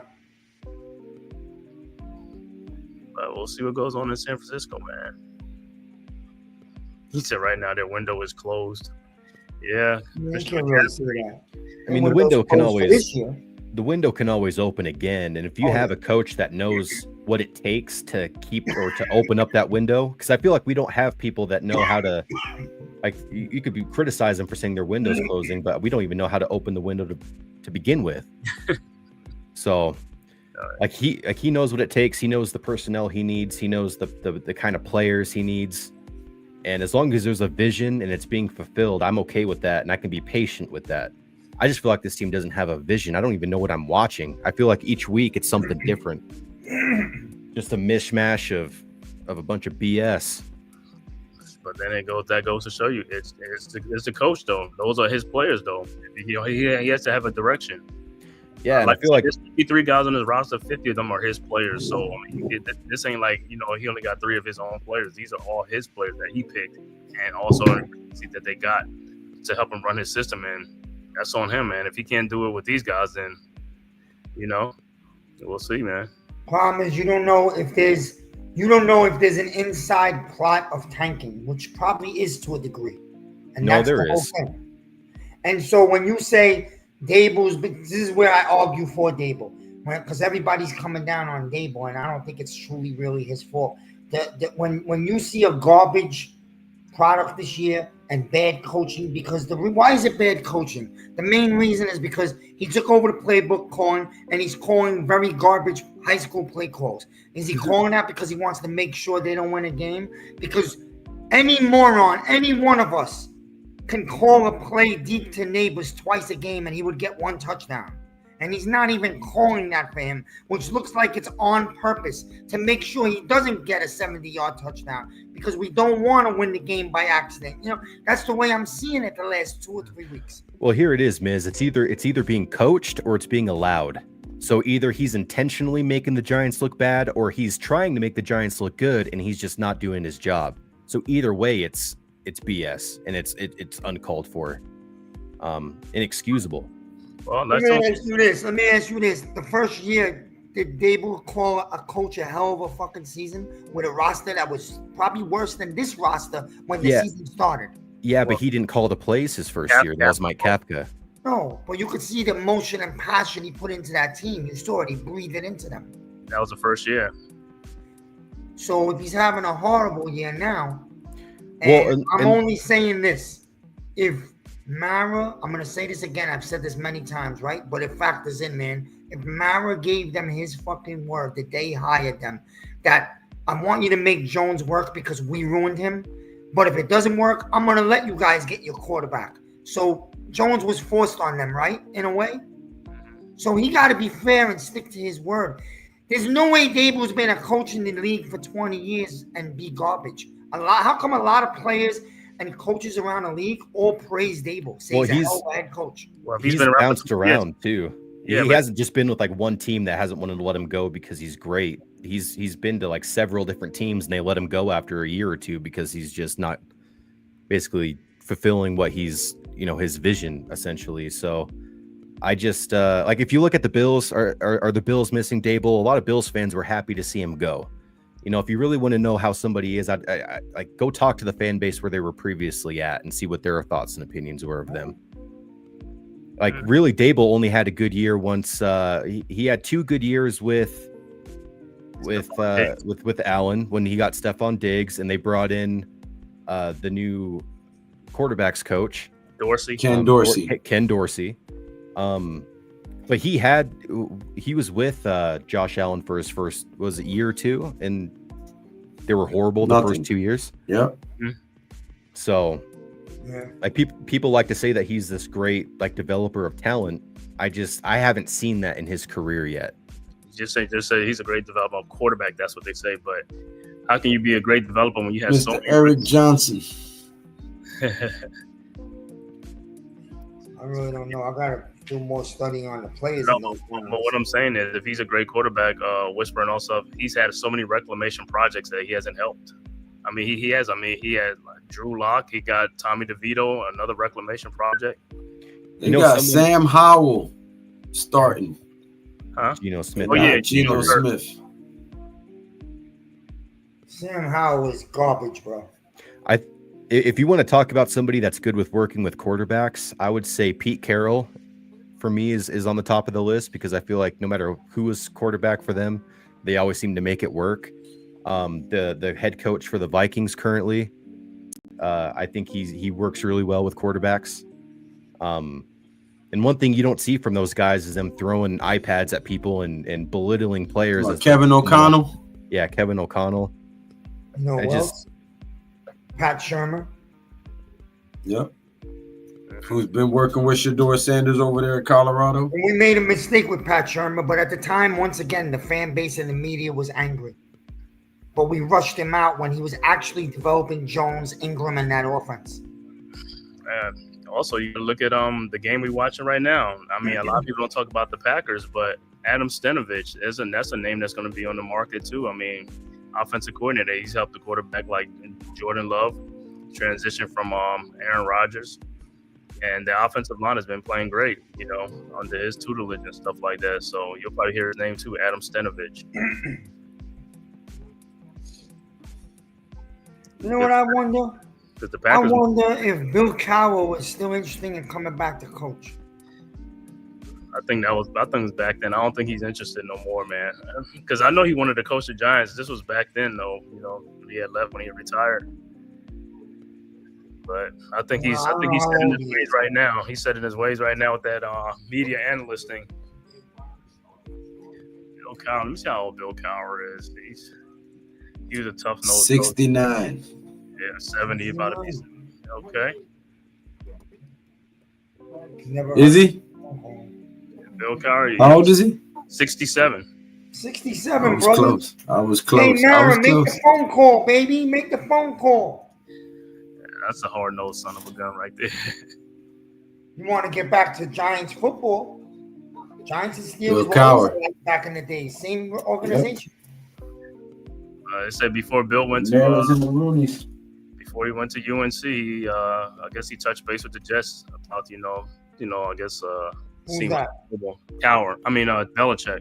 Before I don't know. I don't believe that story, but hey, it's out there. But I think that's bullshit. I think he's gonna do his due diligence, see what's up, man. But I mean, I know he had a little animosity with the Jets because I think he had to sue him. He had to sue him to get out of that contract to go coach the Patriots.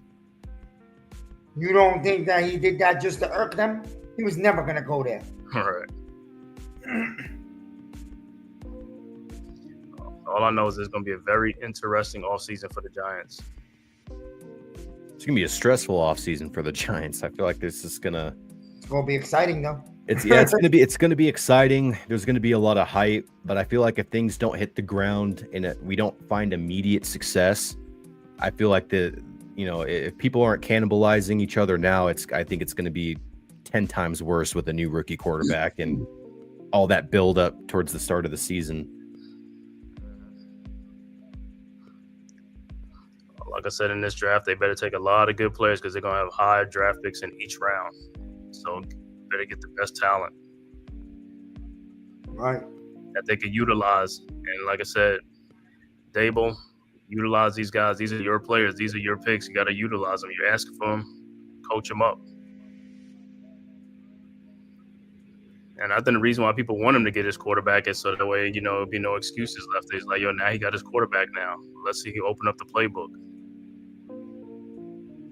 Yeah, well, and that's the thing too. Just with me, and I've said this ad nauseum, but when you're bringing in a rookie quarterback with a coach on the hot seat, it just worries me that we're going to end up firing Dable midseason, and then it's going to screw up his development. And then if we do end up going out and looking for a new head coach, it's almost like trying to find a stepdad for the kid. It's like, that's not my quarterback. That's not the guy I wanted. You might limit your options in the coaching circuit. Doing the same thing that we did with Jones all over again.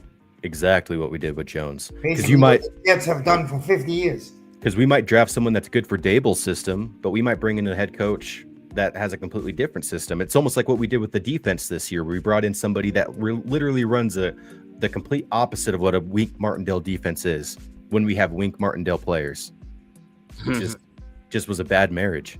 And I don't really blame Shane Bowen for that. It's just the players weren't drafted to fit his scheme. Right. And I agree, we need to be patient and wait for things to develop, but it's hard to be patient when you're literally in a worse place today than you were 3 years ago when they were hired. If I saw incremental progress each year, that's all I'm really asking for, but it just hasn't manifested yet. Because the first year he gave you a playoff win, so fans tasted, being spoiled. Number two, that injury to Jones's knee played a big role in all of this. Injury to Jones's knee, he kind of wasn't the same after, and also losing Andrew Thomas both years destroyed the O-line. And that's something that we definitely need to invest in this offseason is like a true backup left tackle for because we didn't even touch the offensive line or defensive line in the draft last year. And I really do question these guys' second round pick. Your second round pick should be a tackle. It's gonna be a high pick because this draft actually is rich in O-linemen. So, and we need defensive linemen too. We need someone to line up next to Dex. Yeah, that's what I'm saying. That's the main thing. Then you go there in the third round. I'm sorry, go get your wide receivers in free agency. There's gonna be a couple of big ones. I'm not even thinking about wide receiver. If we have Wandale, if we're able to retain Slayton and have Neighbors, I think that's an above average wide receiving core. That's good enough for a rookie quarterback, in my opinion. Trust me, Deception. If Joe Shane is here and they're drafting one of those two quarterbacks, trust me, he's going to go hard after either Higgins or Metcalf. I promise you. No, and you could do that in free agency. That's fine. But in the draft, I would not draft a receiver. No, you're right. Now, if you come across a power running back in the third or fourth, I take it. Oh, 100%. Yeah. Put him together with Tracy because I can't watch Singletary next year. I can't. You don't want to watch Motor? No Motors for me. Thank you. Motor is that's a waste of money, huh? $6 million. Yeah, bro. Whatever. They were desperate. I get it. It was Dable guy from Buffalo. Okay, fine. 1 year experiment. That's cool. That's it. No more. He's not a bad running back, and he's serviceable, and he could be a good rotational piece. It's just same thing with Tracy. They both have had ball security issues, and that's the whole reason why Tracy got an opportunity in the first place was because of Singletary's fumbles. Tracy's cool. Tracy's honestly, people just want something to be excited about. Tracy's really a number 2 running back. We got to go get a 1 somewhere. And preferably it be a power back so we can mix the both of them up. One's fast, the other one's going to run you right over, smash mouth. We need to get back to that, what we used to be. Yeah, you need earth, wind, and fire. Yeah, something around that. Or even breeze, candle, and... let's start on a lower level. Mist, dust, and breeze. You know what I'm saying? Give me one of these physical, fat, big guys who's gonna smash mouth right over you. Pick me up that 3rd and 1, Or even invest in a fullback. I don't think you'll see that on the Dable. He's not a fullback type of. I'm big on fullbacks because I love fullbacks. Yeah, I grew up playing quarterback in the I formation. Run game, right? I formation, I mean, what's Rashad Penny doing Dable doesn't nowadays? run I formation. You know that. Dable doesn't run I formation. Unless it's goal line. I don't know.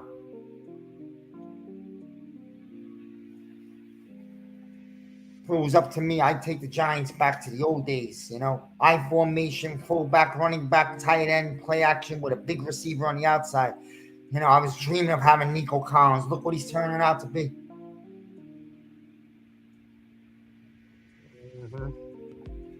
Again, you got to find these guys. They're not in every year's draft, so you got to fall upon them by luck. You look at these guys. This is going to be this is their third year, going to be their third draft. They're going to pick a quarterback this draft. Another thing too that we need to target either in free agency or the draft is another guard to replace Van Roten, because I don't know if he's going to be long for this team. Yeah, and if we do, and since we are going to be having a rookie quarterback, my number one priority is keeping him on his feet rather than weapons, because I think we already have enough weapons on this team for him. I think we have two good tight ends in Theo Johnson and Daniel Bellinger. The wide receivers are good. I think we can add a running back piece, like you were saying, a bruising back. But I just want him to be able to have time to scan the field and target those weapons. So whatever we have to do to solidify that, I'm all for. Yeah, we definitely got to get a road grading guard. I don't know why they don't use Bellinger more. They've been using him lately. Bellinger's good. Yeah, as soon as their top guy goes down, whether that be Waller or Theo Johnson, they put in Bellinger, and Bellinger produces, and he produced his rookie year too. I thought we found our tight end one his rookie year, and then he got a setback with his eye injury, but it seems like they have like a vendetta against him, like they don't want to use him in the receiving game really a whole lot. But he's a good receiving tight end. But that's what I don't get it, bro. That's what keeps saying about the coach. So why he keep freezing him out? I don't know, bro. He's freezing Hyatt out. He's freezing this. I don't know, man. And it's weird because it's not like he's like the last regime's player. He was drafted by these guys, so it just doesn't make a whole lot of sense. And it's like they're drafting players in these drafts to replace their previous year's picks. Like they draft Daniel Bellinger, and then they draft Theo Johnson to replace him, and they draft Tyrone Tracy to replace Eric Gray. It's like we're just wasting these freaking picks. It's a waste, and you're neglecting the other positions. Yeah, no more Buffalo Bill players. I agree, bro. We're not Buffalo. We're not going to be Buffalo. I don't want to be Buffalo's offense. That's not what's won us championship in the past. We're playing the NFC East, bro. You got to be what you are in the NFC East, and we got to be the Giants, bro. We got to get back to being the Giants.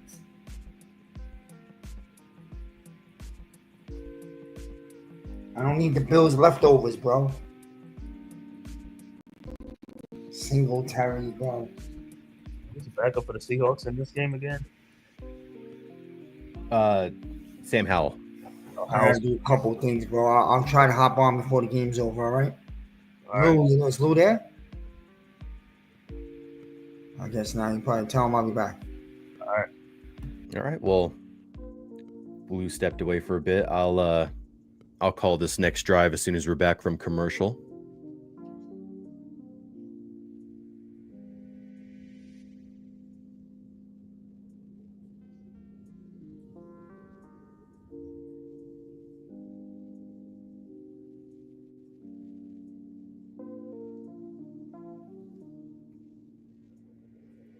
Appreciate everybody in the chat hanging out with us, listen to us ramble about Giants football, and I don't know if any of you guys are here for the game, but we'll get back to that.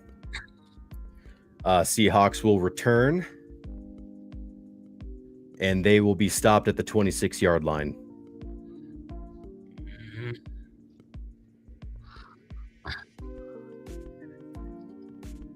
And everybody, please make sure you hit that like and subscribe button, man. Also, go subscribe to Deception, the Man Cave Podcast, GNATION Inside Sports with Big Lou.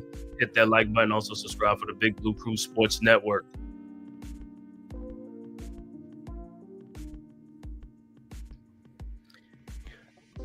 All right, Sam Howell in shotgun, empty backfield.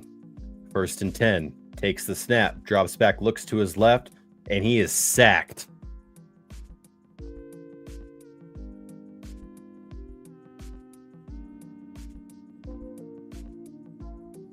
Enik Barre with the sack.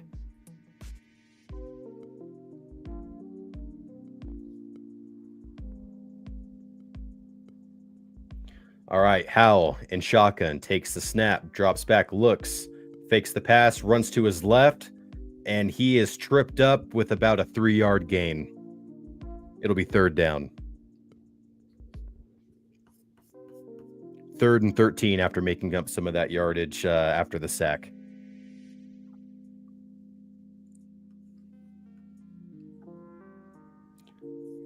Howell in shotgun. 3rd and 13. 33 seconds left to go in the third. Charbonnet to his left. Takes the snap, drops back, looks, slips, and runs to his right. And he is scanning downfield, and he will be sacked again. It'll be 4th down.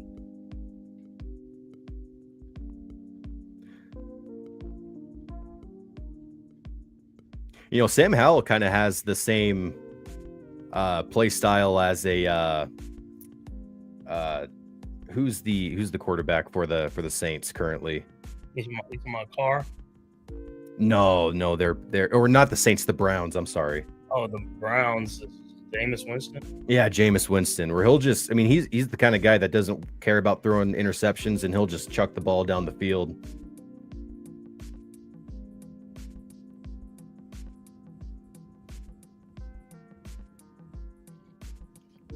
All right.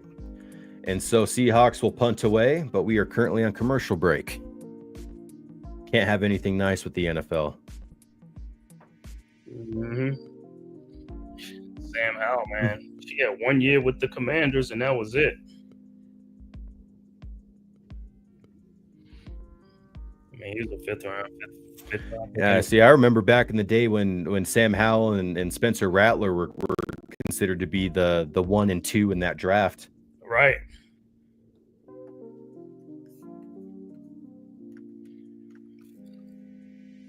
My, how the tables have turned. Huh? You're right.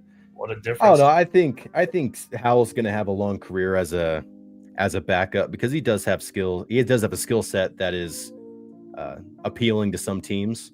If he can limit his turnovers, I mean, he does have a pretty strong arm, and you know he can make some pretty tough throws, but he just puts the ball in harm's way a little too often.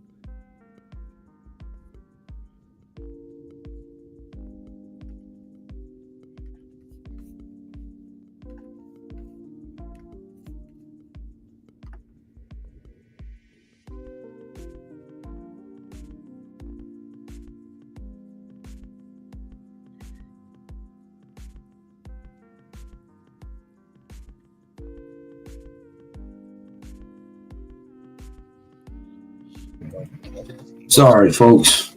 I heard Oh, you're Miz, fine. but I was putting little man back to sleep. He woke up. So Oh, you're fine. You good?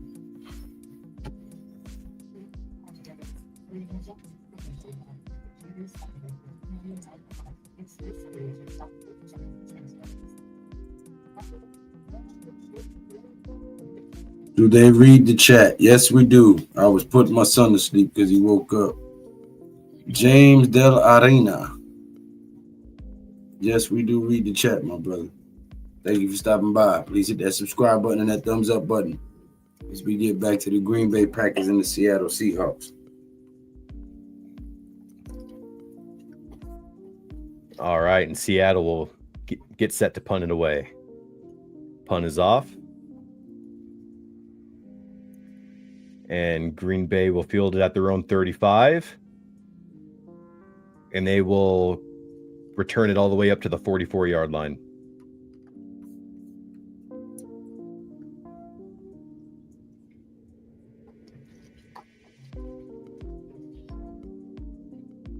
Oh yeah, we just got back from a commercial break. Let's go ahead and do another one real quick, Right. just in case you guys forgot.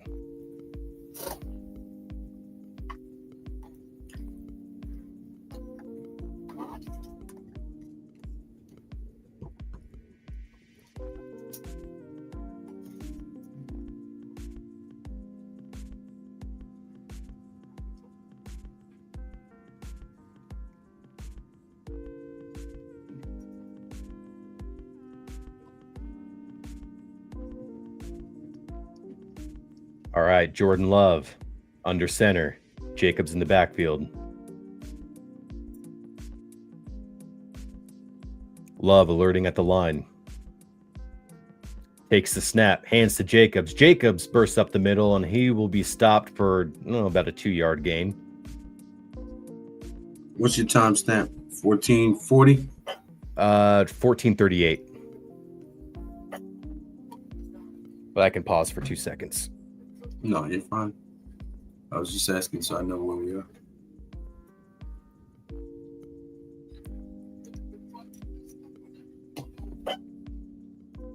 I was just calling when since you stepped away, but you can go ahead and keep calling, Lou. No, you're fine. Miz was actually calling the game tonight. Oh, gotcha. All right, Love in shotgun, takes a snap, drops back, gets pressured immediately, hands it off to Jacobs. Jacobs with the catch, and he will get close to the first down. It'll be 3rd down. It'll be about a 3rd and 2.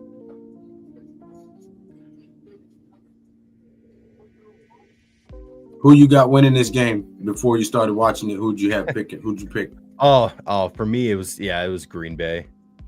Mm-hmm.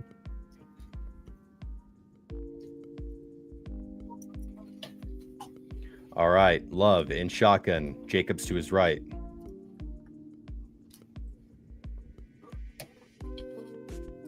Takes the snap, drops back, steps up in the pocket, throws over the middle, and that is to the turf. It'll be 4th down.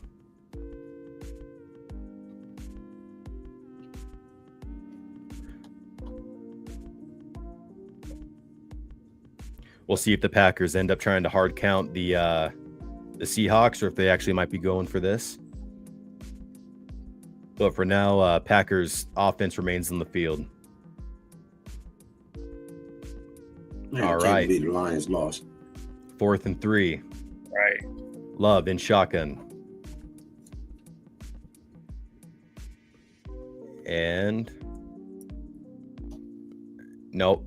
It's it looked like Love was expecting the snap, but the center held on to it. So now they'll push him back a little more with the delay of game. So looks like they will end up punting this one.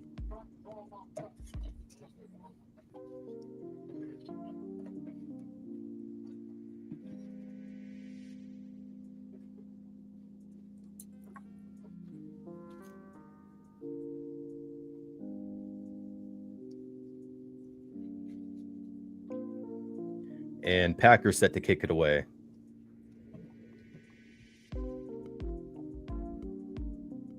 And the punt is off. And there's no return man back for Seattle. And this ball will roll all the way down to the 2-yard line.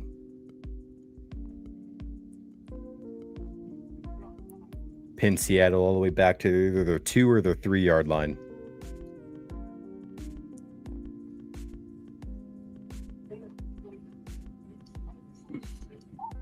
Sam Howell, 97-yard drive coming up. This is a thorough ass whooping. Mm-hmm. Yeah, that injury doesn't look good for Geno Smith. He's been slamming his helmet on the benches on the sideline. He's got a bunch of trainers looking at his ankle. Oh, is it a leg injury? Yeah. They were looking at his ankle on the sideline, and he was pissed. So, probably not good news for him. He's had his best 2 seasons in his career with the Seahawks.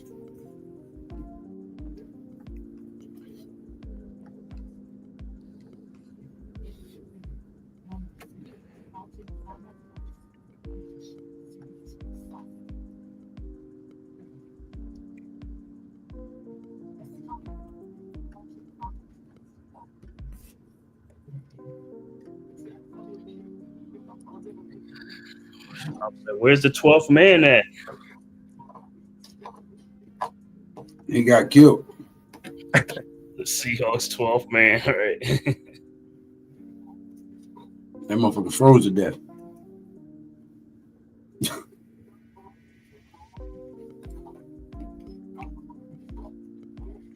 Yeah, it's hard to get fans out there when your team is struggling, and also you have to deal with the traffic, the weather. You can always fly a plane over the stadium with a banner to get your message across. Right. See Mara, you should have had a dome stadium or an enclosed stadium, right? Or a retractable. Nah, that used to be the advantage we had in New York. They would open them tunnels on both sides. It was hard as hell to make a field goal, let alone pass the ball. I know. Home field advantage. When home field advantage used to mean something in Giant Stadium. Mm-hmm. Yeah, I blame it us sharing a stadium with the Jets. I think we kind of inherited some of their tendencies. I'm just surprised that we had 2 billionaire owners, well, 3 billionaire owners, and we got a stadium that looks like that. We should have had a way better looking stadium. How you think they became billionaires? Spending it? All right, Howell and shotgun takes the snap, looks to his right, throws to his right, and it is dropped by Charbonnet.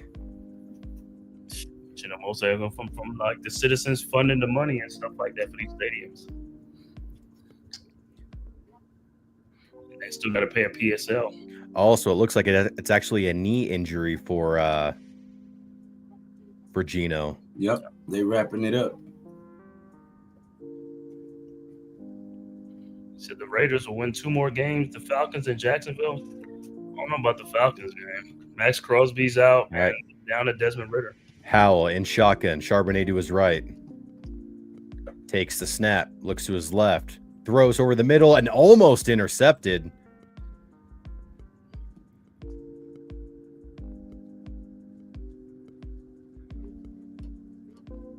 It'll be 3rd and 10 for Seattle.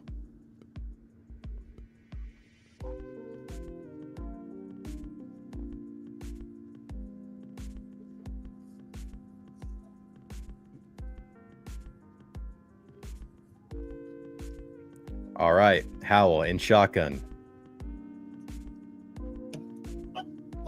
Takes the snap, drops back, looks over the middle, throws over the middle, and it is tipped by Charbonnet and hits the ground.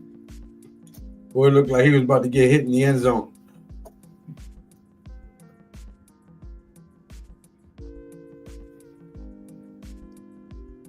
Look at the Seahawks mascot. He doesn't even know what to say. All right, 4th and 10. Seattle will have to punt from their own end zone. Boozy.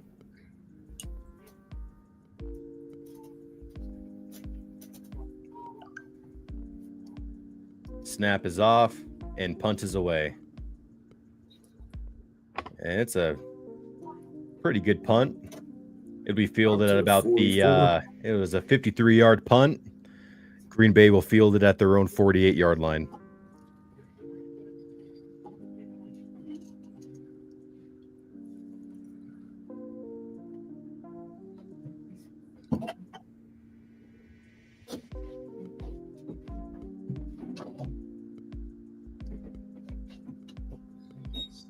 Seahawks got to get Jackson Smith and Jigba going.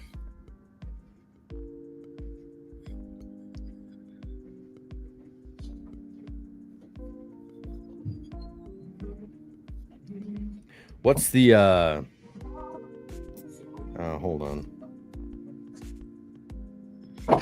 Is DK playing tonight or is he hurt? I feel like I haven't seen him on the field. He was playing earlier. He caught a pass earlier in the first half.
Man, they playing a whole lot of commercials now. There was never this many freaking commercials during a football game. Jesus Christ. Yeah, no, it's Right. freaking aggravating. And then while you're watching the game, they are even playing commercials in the small box.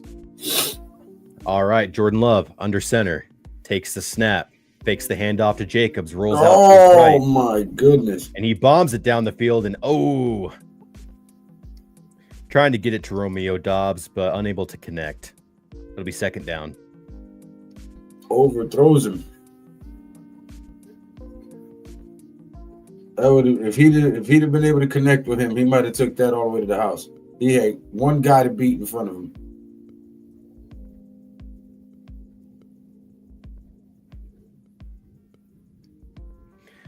All right, Jordan Love in shotgun. Takes the snap, hands off to the running back. The running back moves over to the left, and he pushes forward. Oh, and he fumbled the ball. He fumbles. Picked up by Julian Love. And Jacobs will tackle him out of bounds. But it is Seattle's ball. Another former Giant.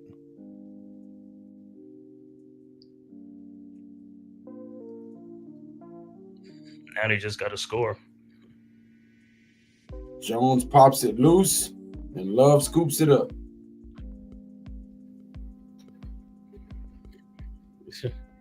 They're hoping he can run it back in because the offense can't score. Ernest Jones punches the ball out.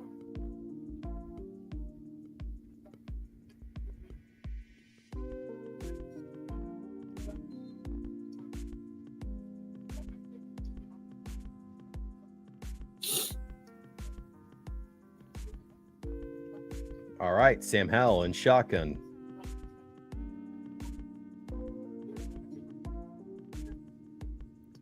Takes the snap, fakes the handoff, drops back, scans the field, throws over the middle, and it is caught. J.K. Barner. Pick up a 5. Nothing.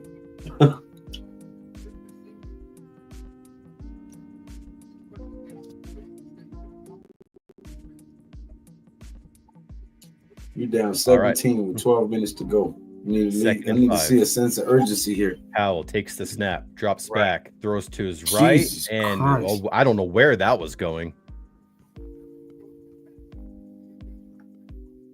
There was 3 Packers over there. Didn't hit any of them. It'll be 3rd and 5.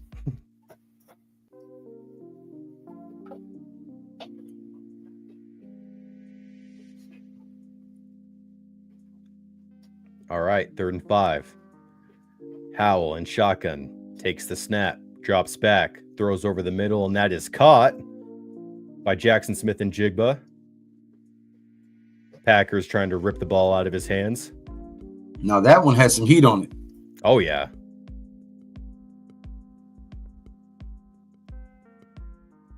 And it'll be first down for Seattle. From the 28 in striking distance now.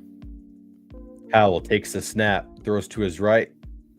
Caught by JSN again, but that'll be for a short gain.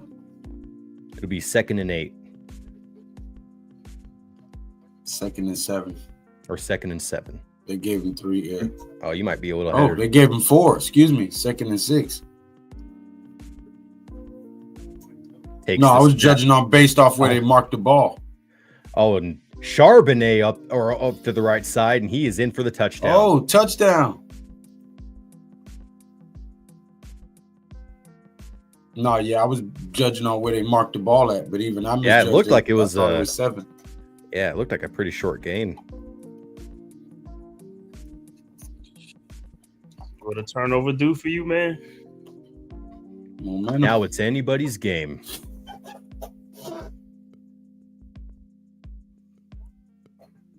I mean, Seattle down by 10, 11-16 left to go in the 4th. Crazier things have happened. Huh?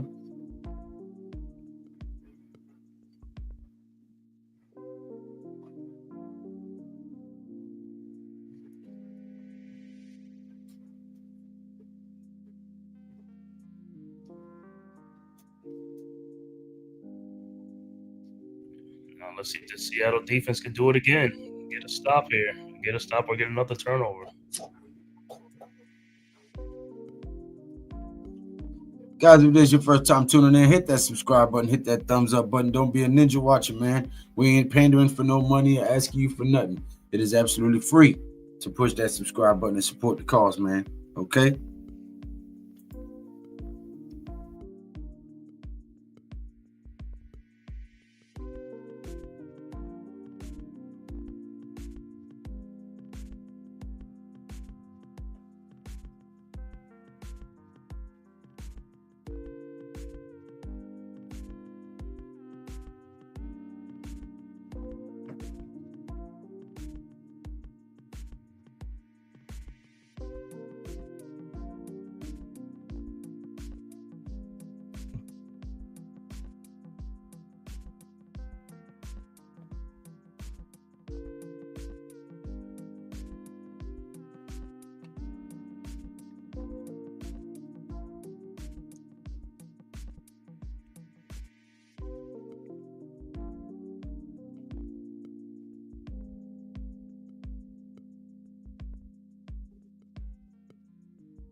All right, and Seattle kicks the ball away to Green Bay.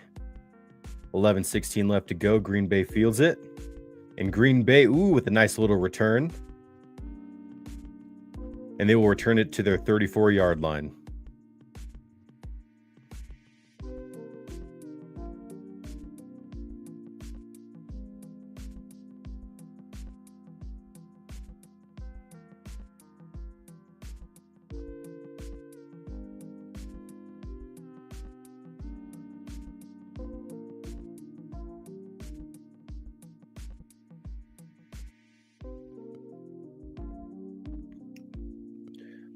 All right, Jordan Love in shotgun.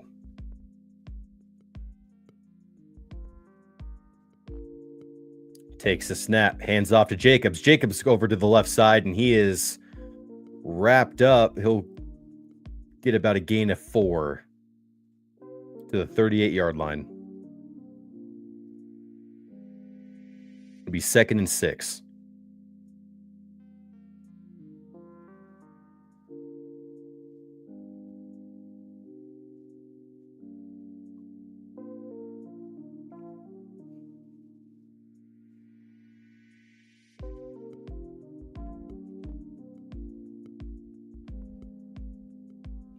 All right, Love in shotgun, takes the snap, fakes the handoff, looks downfield, getting pressure, and the ball is batted down immediately. That could have been a fumble, but the play is blown dead.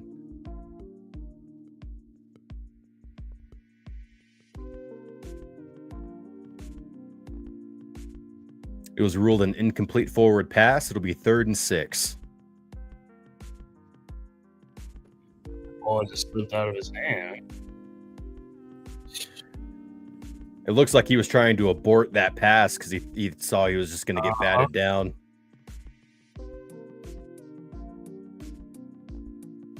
All right, Love, empty backfield.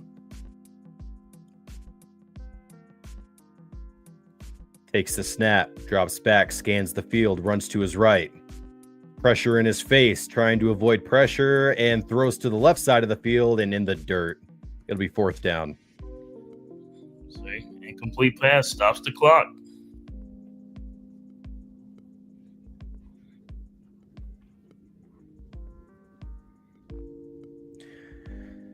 mean, Seattle's kind of in an interesting position here, man. If they can go and get a field goal or score a touchdown, like they're Make it a one possession game, right? make it a one possession game.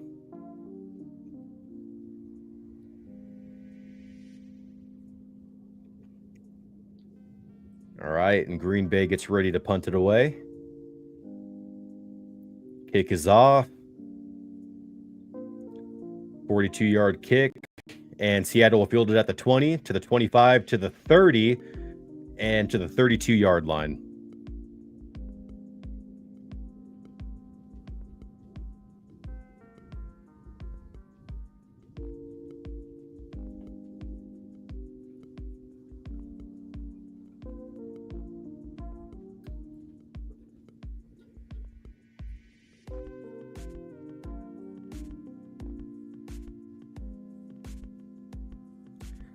I mean, that stadium is packed. I'm kind of surprised you don't really hear the 12th man as much.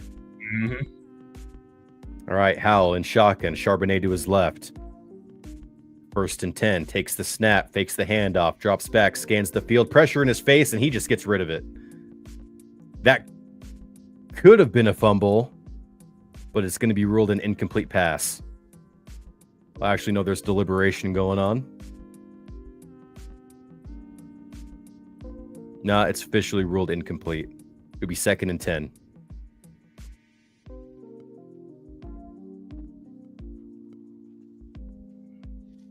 He just threw that behind him.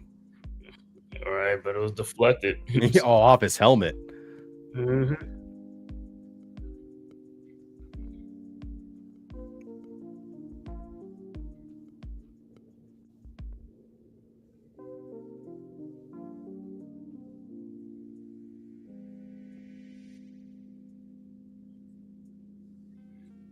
All right, 2nd and 10. And there is a challenge flag being thrown. He better pick that flag back up.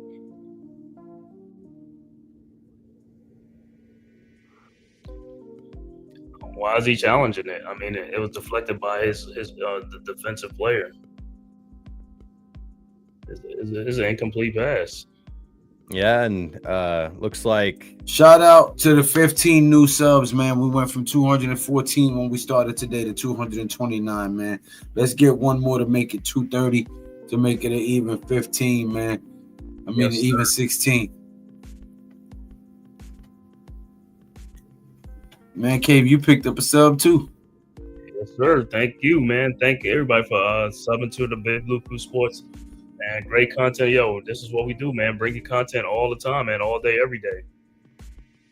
One-stop shop for everything.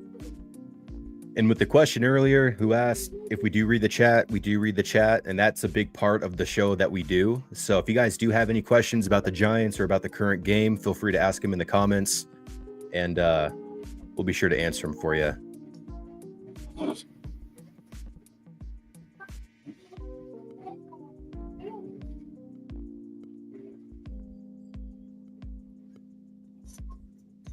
Matt LaFleur is currently 0 for 5 on his challenge flag for this season. They need to keep that red flag in his pocket. Yeah, I can't see this being overturned. I mean, but who's telling him to challenge on? Somebody got to be saying on the sideline, saying, "Hey, go ahead, challenge it." They're not doing their job.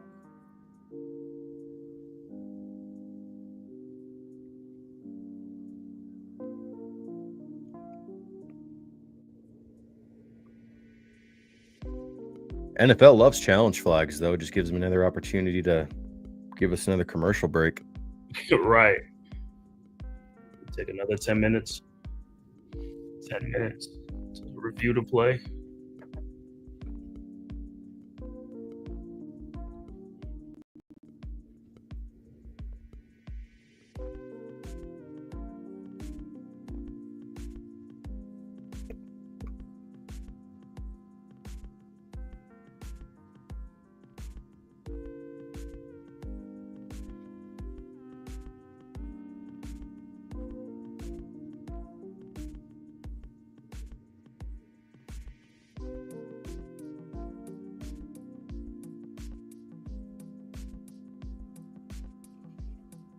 All right, the call stands. It'll be 2nd and 10. Sam Howell in shotgun. Charbonnet to his right. Takes the snap. Drops back. Throws over the middle and bobbled and incomplete. Intended for Noah Fant. It'll be 3rd and 10.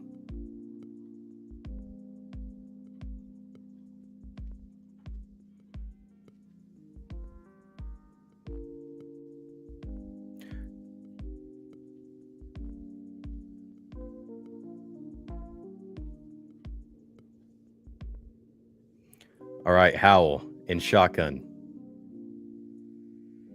Takes a snap, drops back, throws to his right. It is caught by Fant, but it is not even close to the first down marker. There is a flag on the play.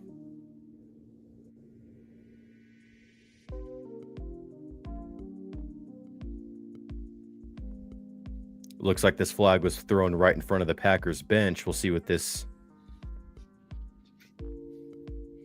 Oh, yeah, he was well shy of the first down, like 6 yards short.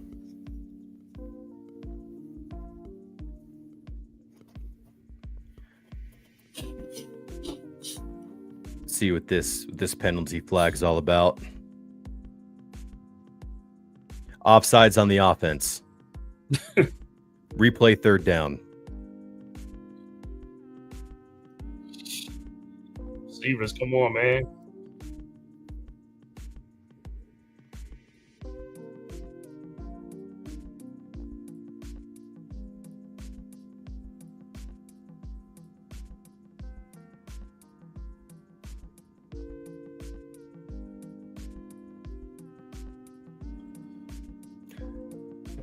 Come on. Seattle scores here. We are back in this, and we got a game. Sunday Night Football. This is what it's all about.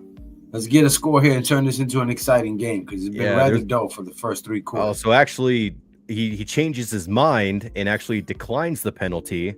So it'll be 4th and 5. Mm-hmm. Take the momentum from Seattle. It's like, nah, get them off the field.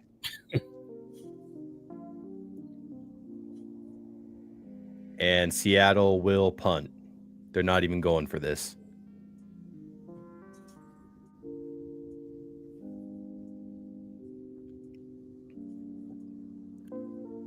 Dixon with the punt. And Green Bay will feel. Oh, and they fumble the football. Oh, but Green Bay recovers. That could have been a game-changing, momentum-swifting play right there. Mm-hmm. No, but it still held them from driving up the field. So they got a lot of field in front of them. And if Seattle's defense can hold up, they got a chance here. But they got to do it fast. You can't let a lot of time tick off the clock there. That would have been a big game changer for the Seahawks if they got the ball right there. So Green Bay will start at either their 20 or their 21-yard line. 9:32 left to go in the 4th. Jordan Love in shotgun. Takes the snap. It didn't look like he got to the 20. Oh, and he passes complete, and they will get the first down. All the way up to the 28-yard line. It looked like they recovered that fumble at the on the 20-yard line, but they got on the 15 or 16-yard line. Yeah.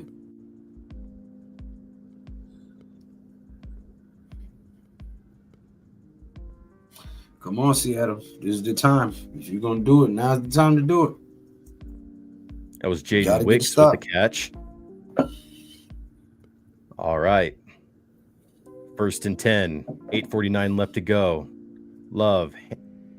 Oh, and a little pitch to Dobbs. Romeo Dobbs. Yeah, he'll get the first down. Reed muffler. Reed, that's to do that muff the what you call it? Reed. Oh, the punt. Right. Oh man. Big run. Yeah, there was a couple misdirection going on with that play. But yeah, if they get the first down, they're driving down Reed? the field 1st and 10. Uh-huh.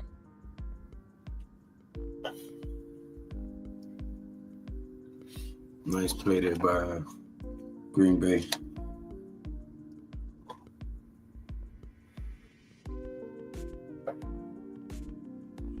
All right, 1st and 10. 8:05 left to go in the fourth. Takes the snap, pitches it to Reed, and Reed runs to the outside, and he will get the first down and more.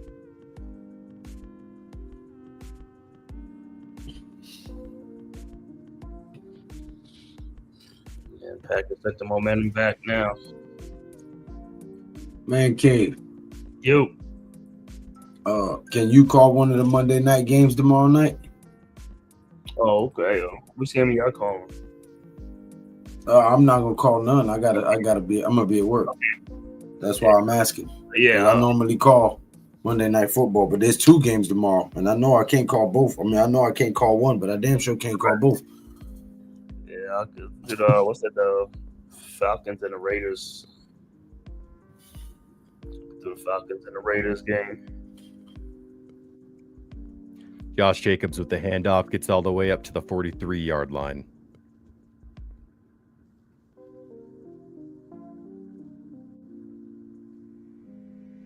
It'd be 2nd and 6.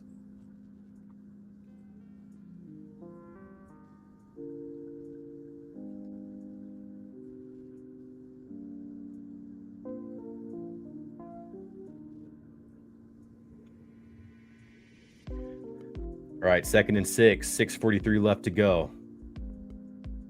Love takes a snap, hands it to Jacobs. Jacobs up the middle, and he will get to the 39-yard line. It'll be 3rd and short.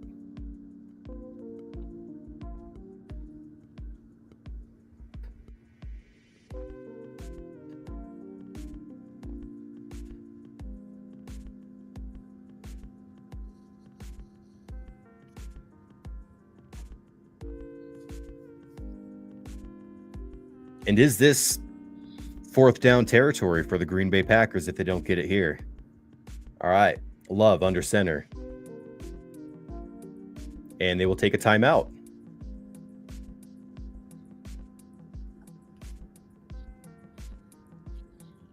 All they need is they just need to take a field goal. At least get a field goal.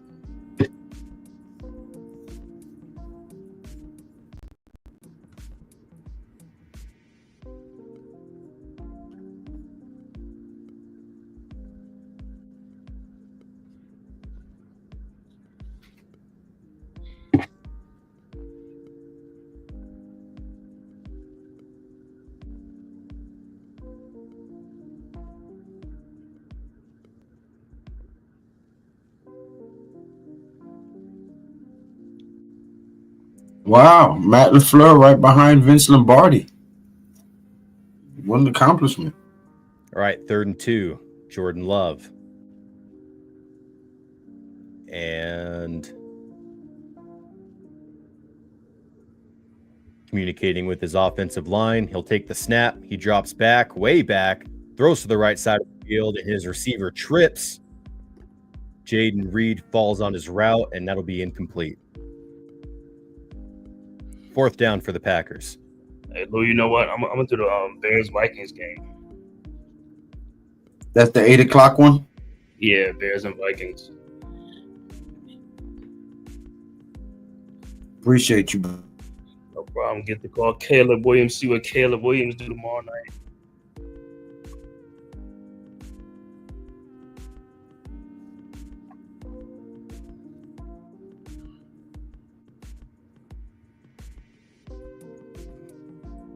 All right, 4th and 2. Looks like Green Bay's going for this. Love in shotgun takes a snap, hands to Jacobs, and Jacobs is not going to get it. It'll be turnover on downs. Big Cat Leonard Williams with the stop. Seattle will get it back with 5:50 left to go in the 4th, down by 10.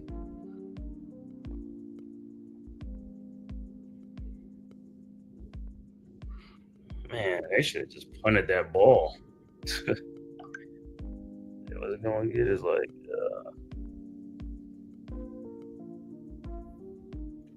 they give them good field position, man. That's what the Seahawks and break the Seahawks needed.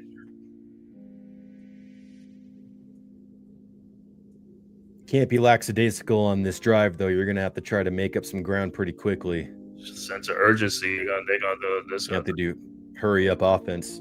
All right. Got to get some points, either a field goal or a touchdown. Touchdown be preferable, but if they get a field goal, that's still good enough. Now, if they do end up getting the touchdown, do you risk going for 2? It's a 10-point game. No, I'll just kick the field goal to get the just be down by 3 points. Because if you miss that 2-point conversion, now you're down 4 points.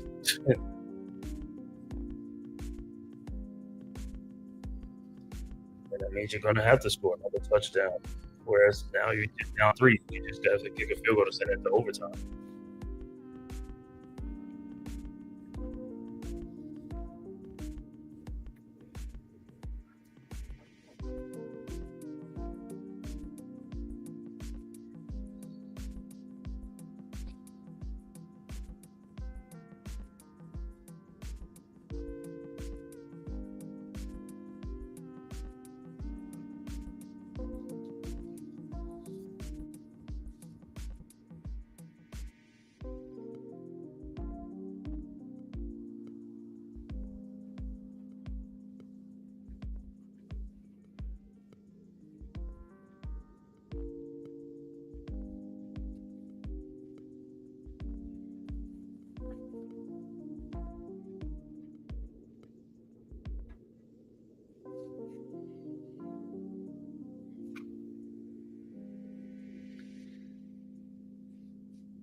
All right, let's see what Sam Howell is able to do with the time given. 5:50 left to go in the 4th.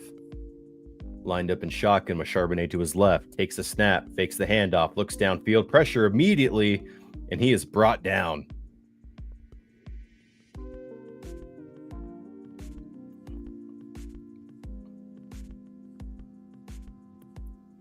Carl Brooks credited with the sack.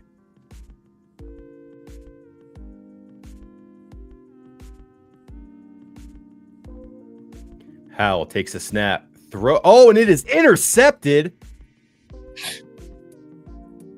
And with Anderson Cooper with a nice little return with that interception. And that essentially puts the game on ice for Seattle unless there's somehow a miracle. Edge rank Cooper, linebacker. Wow. He put his whole body into that throw too. My goodness.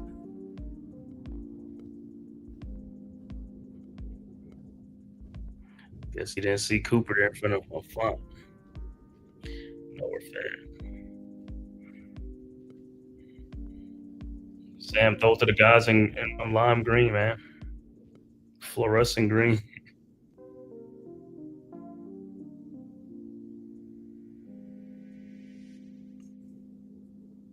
All right, Green Bay's offense back on the field. About to deliver a knockout punch. Hands off to Jacobs. Jacobs up the middle.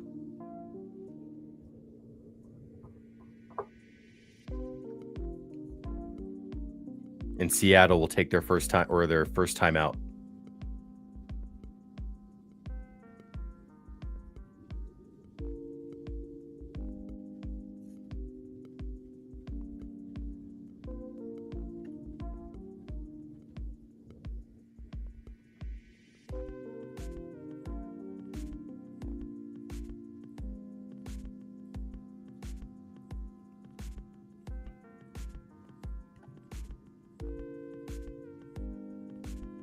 It'd be 2nd and 6 for Green Bay.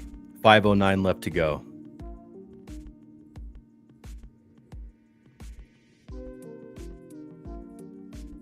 Love under center.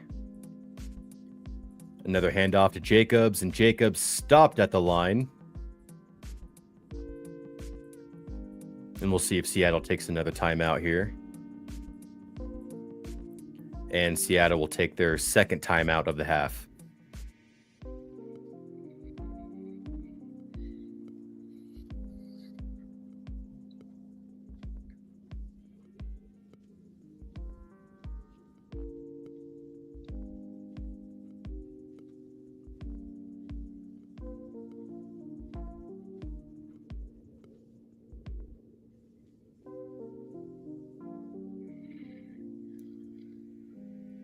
Seahawks give it right back to them guys, man.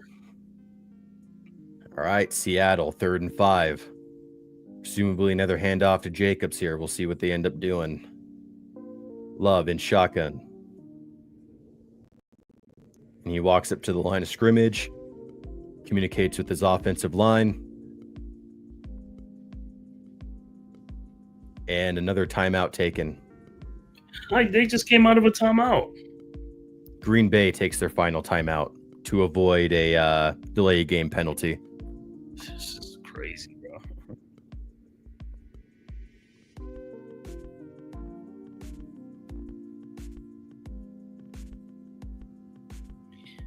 Well, at least there's only one timeout left in the whole game now. It's just Right? no more timeout. It's got to end sometime. Mm-hmm. Oh, those cheeseheads in the stadium. All right. 3rd and 5. Love in shotgun. Takes the snap, drops back, looking, throws over the middle, deep bomb, and Dobbs. It was targeted for Dobbs. It's ruled a touchdown, but I feel like this is going to be coming back. It looked like it bounced off the ground before he had possession, but we'll wait and see. That's what it looks like to me. It's currently ruled a touchdown, but I feel like this might be coming back.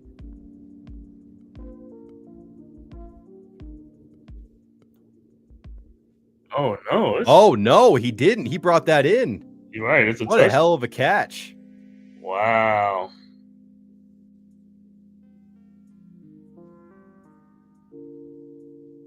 That is elite ball placement. And he went down to make that catch. Heck yeah. Well, this game is currently on ice. It'll soon be 30-13 with 4:59 left to go in the 4th. As Howell gave it right back to him. And extra point is away, and it is good.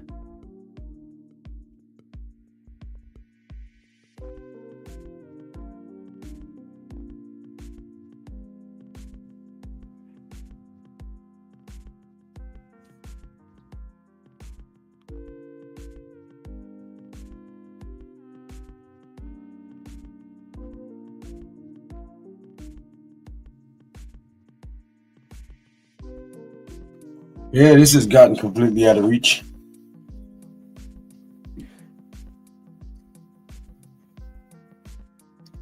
Wouldn't you say? Yep. I would concur. I would definitely concur with that statement. Not really a whole lot you can do if you're Seattle, but try to limit the damage. Maybe try to kick a last-second field goal, or see if you can get a touchdown to try to shorten the gap. But not much other than that you can do. I mean, it's not impossible to get 17 points in 5 minutes, but it would take a lot of mistakes by Green Bay, and I just don't really see that.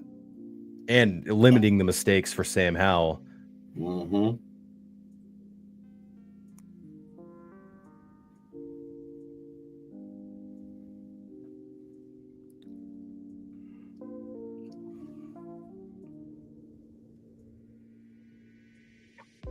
But it looks like Green Bay will move on to 10-4, and Seattle will be at 8-6 by the end of this night. Kick is away. Seattle fields it to the 10, to the 15, to the 20, to the 25, to the 30, still going to the 35, and finally forced out of bounds.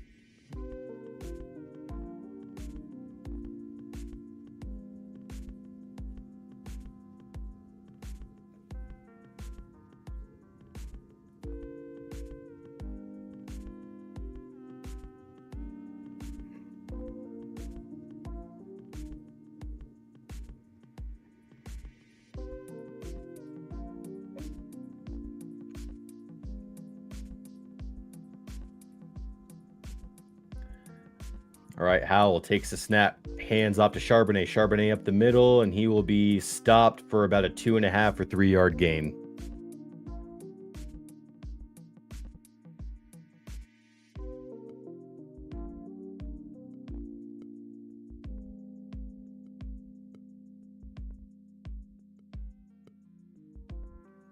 All right, 2nd and 7. Takes the snap, looks downfield, moves to his right, throws to his right, and that is caught. But there is a flag on the play. This might be coming back.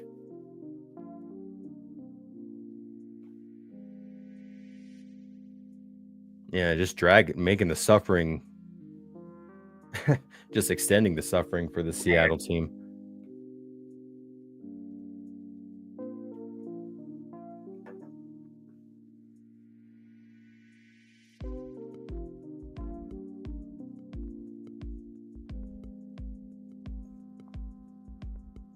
Illegal formation on the offense.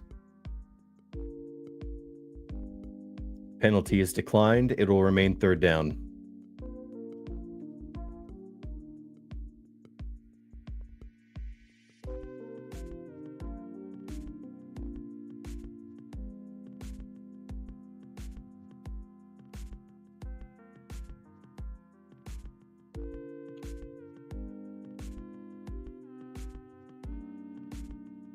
Third and 7. Howell takes the snap, and he is sacked.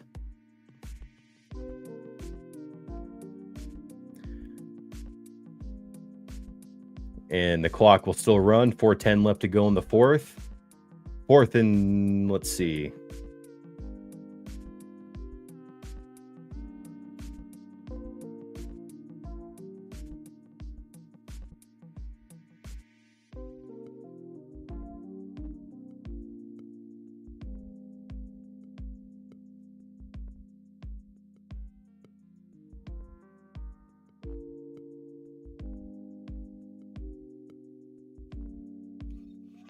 And 4th and 14, Seattle will punt with 3:35 left to go.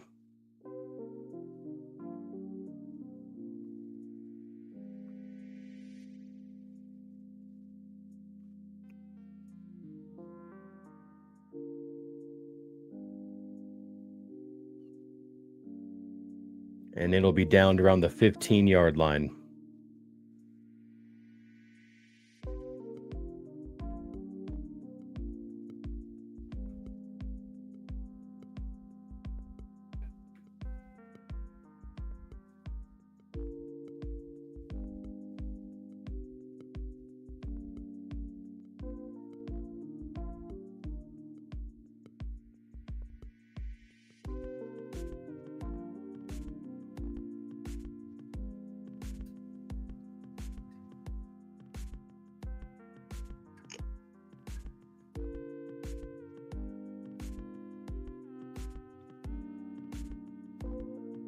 Green Bay ready to put some ice on this game and run out the clock.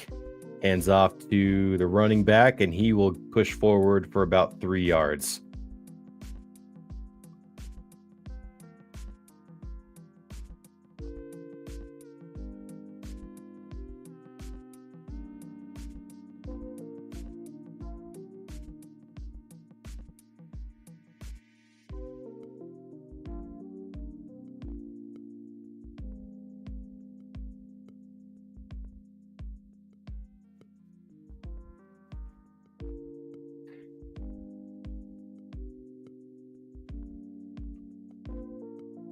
All right, 2:35 left to go in the 4th.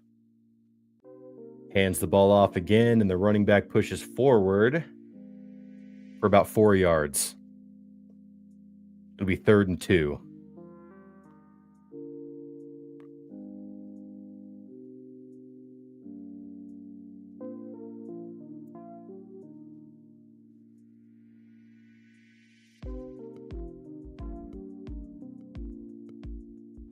Man, I was hoping this game was going to be more interesting than this. This is disappointing. Yeah, it could have been the Geno's injury threw a wrench into things, but hopefully that's not a long-term issue he's going to have to deal with, and hopefully he's not out for the rest of the season because Sam Howell isn't it.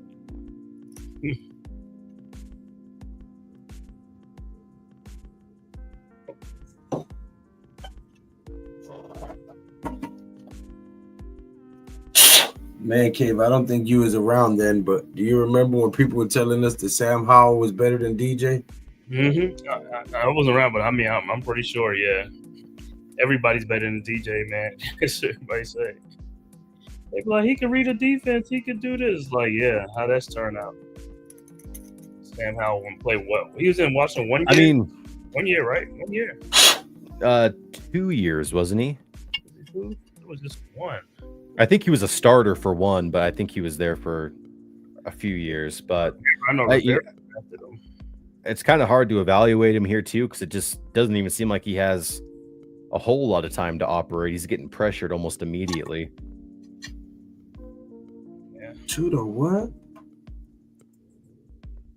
Lou, my mates are asking about the plane story yesterday, mate. We haven't heard anything, boss. If you guys are curious about that, if you guys go check out Talking Giants, they actually had the guy that hired the plane. For real? On their podcast, yeah, and he talked about the story of that. So if you're interested, I'd go check out their latest podcast about this last game. Well, I know that there's a guy who's paying for a plane to fly a banner over Giants Stadium every week before the game. Last week it said, Mr. Mara, enough. Fix this dumpster fire.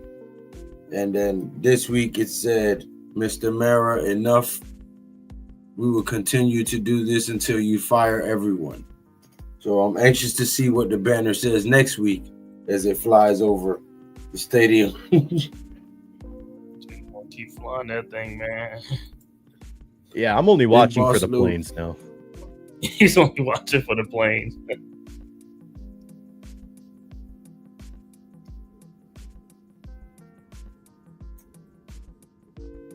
Big Boss Lou, I've seen Miz everywhere in Giants YouTube channels, and I'm the only one who says hello to him and nobody else, mate. He's our beloved mate for life. Yeah, Miz is my boy, man. Yeah, pause with that mate for life stuff with Miz. I mean, he's a cool guy and all, but I don't know if I'd his mate, he's not no, American. I get it. And Seattle back on offense, and they will just continue to run the clock out. George Halani in at the running back position for Seattle. Okay, he gets to the outside. But does not pick up the first down. He's too little, too late anyway. Pick up about 8 yards. It'll be 2nd and 2. Minute 15 left to go.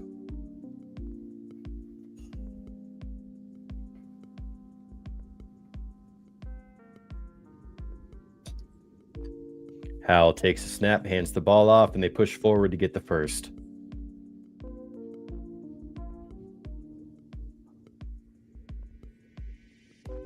Less than a minute left to go. And this should be the last play before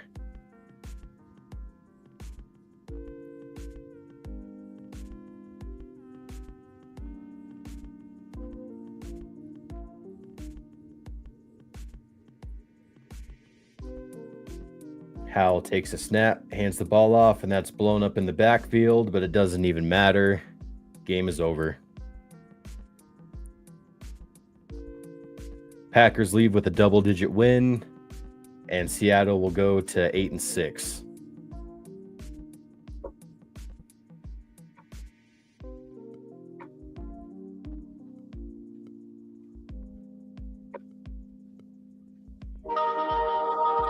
Man Cave, you want to do the post-game stat? Yes, sir. Get it. All right.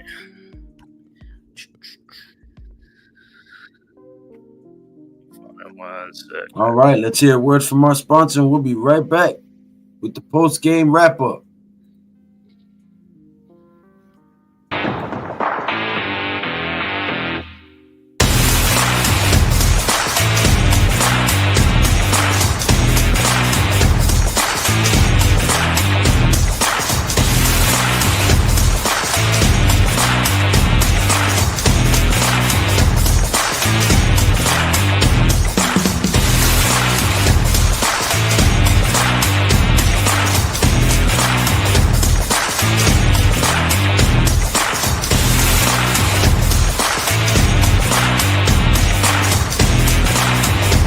This has been a Big Blue Crew Sports Network production. All right. Once again, the final score: Green Bay 30, Seattle Seahawks 13. For the Green Bay Packers, Jordan Love 20 of 27 for 229 yards, 2 touchdowns, no interceptions, QBR rating of 123.8.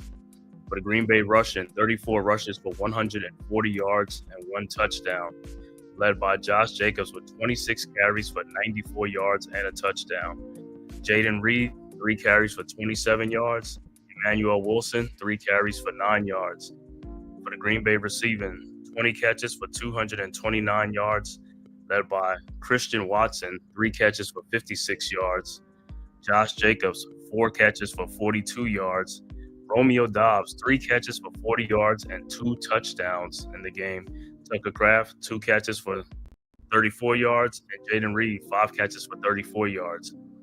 Green Bay defense, 2 fumbles, 1 loss, and 1 recovered.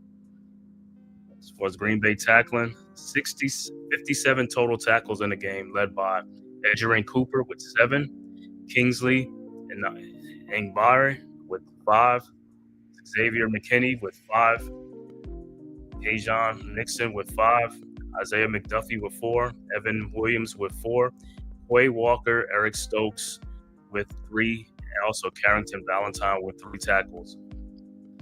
For the Seattle Seahawks, Geno Smith, who left the game with an injury, I believe in the third quarter, finishes 15 of 19 for 149 yards, 1 touchdown, sacked 3 times, QBR rating of 77.4. Sam Howell came in the game for him, 5 for 14 for only 24 yards passing, 1 interception, no touchdowns.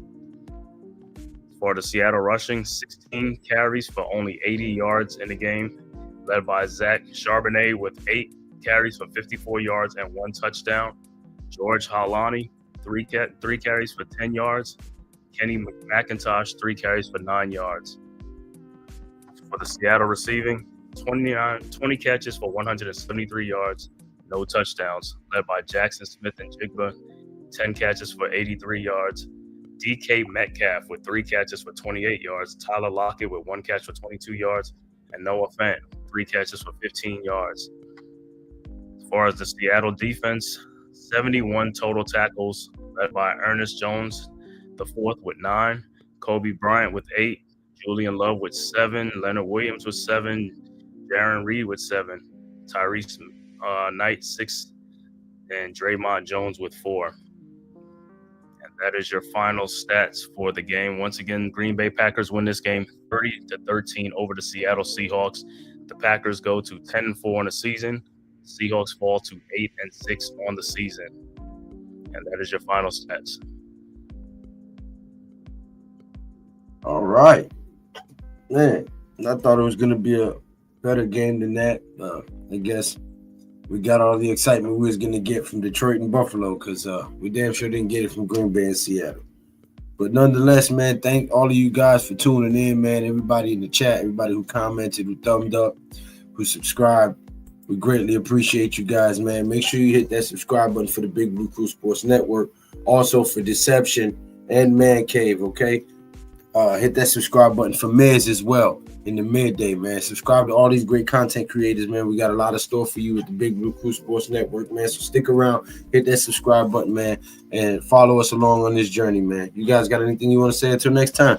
Yeah, until next time, man. Catch me tomorrow night doing the Bears and the Vikings game tomorrow night, Monday night game, and I believe somebody else will be on the other both too. So we'll both be on simultaneously tomorrow at the same time around 8:30 to 9, close to 9 o'clock.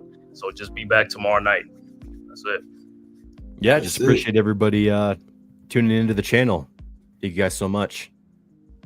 Yes, sir. Till next time, y'all already know what it is.